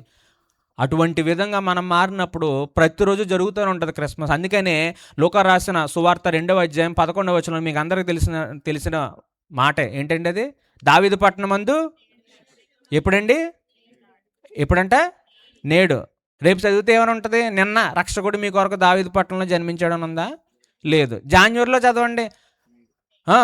అంటే ఏం చెప్పాలనుకున్నాడు దేవుడు? ప్రతిరోజు ఆయన ఎక్కడో చోట జన్మించి రావాలని చూస్తూనే ఉన్నాడు. నీ పక్కింట్లో, నీ వెనకాలింట్లో, నీ కుటుంబస్తుల్లో ఎక్కడో చోట ఆయన జన్మించాలని ప్రయత్నం చేస్తూనే ఉన్నాడు. ఆ జన్మకు నువ్వు వీలు కలుగు చేయాలి. ఆ జన్మకి దావీదు వీలు కలుగు చేశాడు. ఆ జన్మకి బెత్లెహేము అనే ప్రాంతం అవకాశం ఇచ్చింది. అదంతా కూడా మనం కూడా ఎన్ని చేసి దేవుడు మన జీవితంలో జన్మించినట్టే ఇతరుల జీవితంలో జన్మించేలాగా ఒక వీలు వెసులుబాటు క్రియేట్ చేసి అనేక మందిని దేవుని కొరకు మార్చే గొప్ప సాధనాలుగా ఉంటూ దేవుడు యాకోబుని దీవించినట్టే, యాకోబుని ఆశీర్వదించినట్టే మన తరాలు కూడా దేవుని నామాన్ని మహింపరుస్తూ అనేక మందికి ఆశీర్వాదకరంగా మారుతూ దేవుని మహింపరుస్తూ జీవించగలిగే కృపా భాగ్యం దేవుడు మనందరికీ అనుగ్రహించునుగాక. ఆమేన్. చాలా చక్కని మాటలు, దైవ వాక్యాన్ని, సాక్ష్యాన్ని తెలియపరిచిన బెనర్జీ డాక్టర్ గారికి ప్రత్యేకంగా వందనాలు తెలియజేస్తుంది. దేవుడు వారిని రాబోయే కాలానికి ఆశీర్వాదకరంగా మార్చునుగాక. అందరూ అలాగే మరి లేచినప్పుడు చిన్న ప్రార్థన చేసుకుని కేక్ కటింగ్ కార్యక్రమం, చిన్న పిల్లలు, సండే స్కూల్ పిల్లలు సిద్ధపరచబడతారు. మరి విత్తబడిన వాక్యము మన అంతరంగాలన్నిటిలో ఫలభరితంగా మార్చబడేటట్లుగా ఒక చిన్న ప్రార్థన చేసుకుందాము. తల్ల వంచండి, కళ్ళు మూసుకోనండి. అందరూ తీర్మానంలోకి రండి. ప్రభువా, యోదా, బెత్లెహేమా, ఎఫ్రతా, ఇశ్రాయేలుని ఏలే దేవుడు నీలో నుండి వచ్చును అనే ఆ ప్రవచనం యేసుక్రీస్తు ప్రభు పుట్టుక ద్వారా నెరవేర్చబడి ఉన్నది. చిన్న ప్రార్థన చేసుకుందాం. ప్రభువా, మీ కార్యాలు మొదలు పెట్టండి నాయన.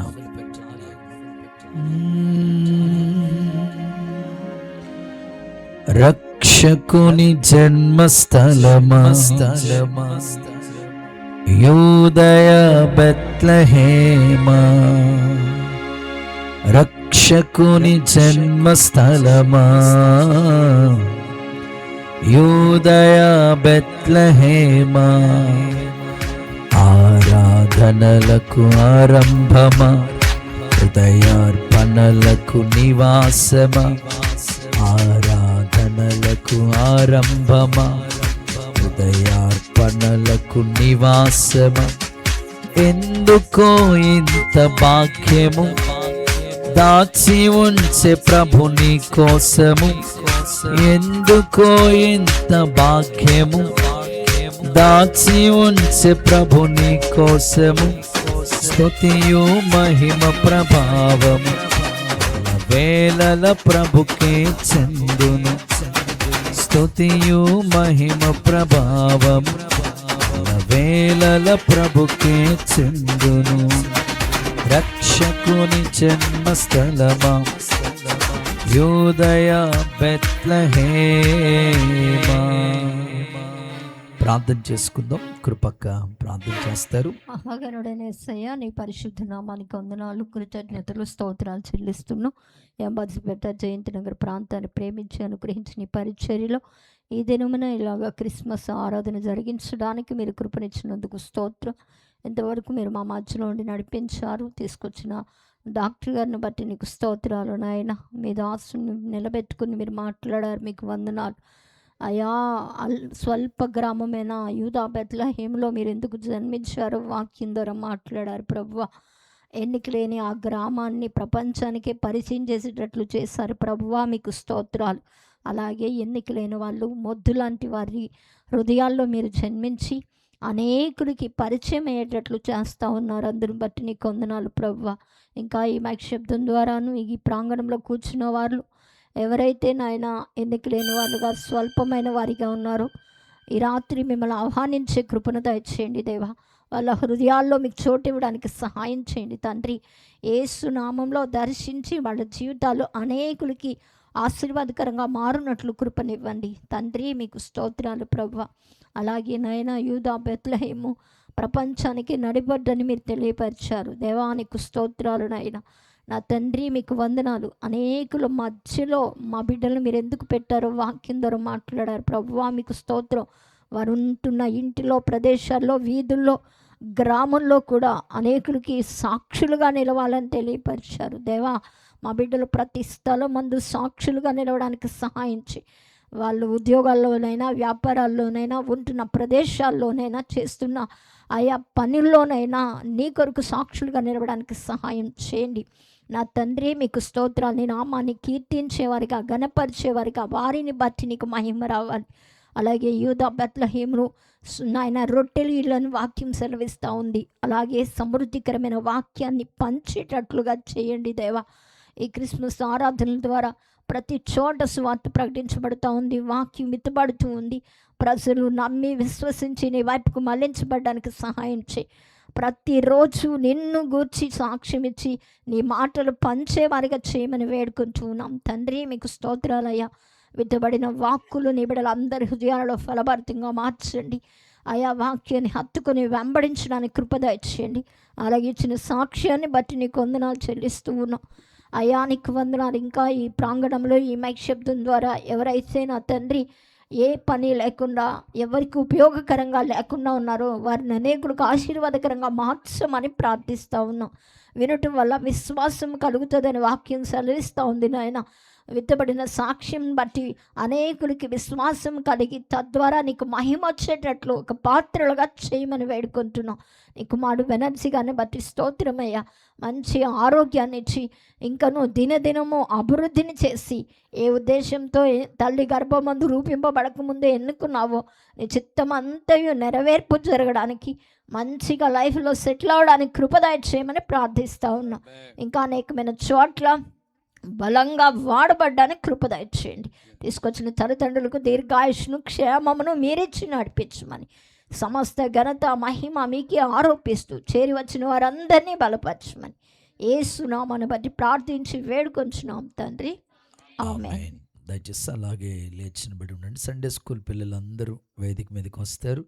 అలాగే సేవ చేస్తున్న శ్రావణాన్ని అలాగే రాజేష్ అన్ని కూడా ఈ స్థలానికి వస్తే ఈ కేక్ కటింగ్ కార్యక్రమంలో మనం ముందుకు వెళదాం.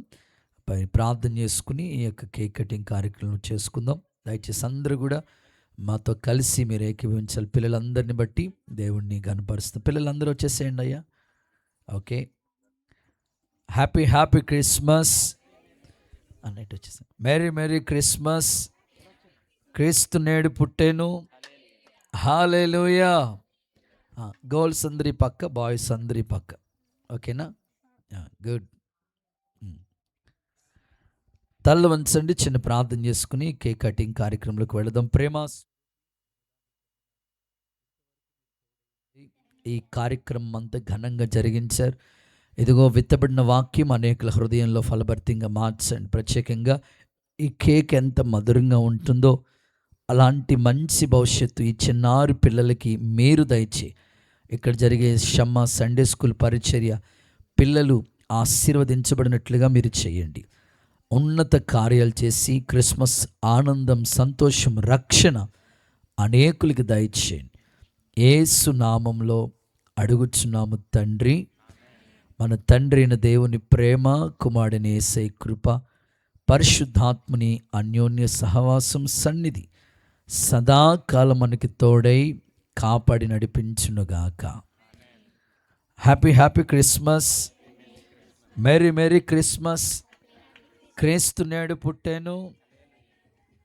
Happy happy Christmas, merry merry Christmas.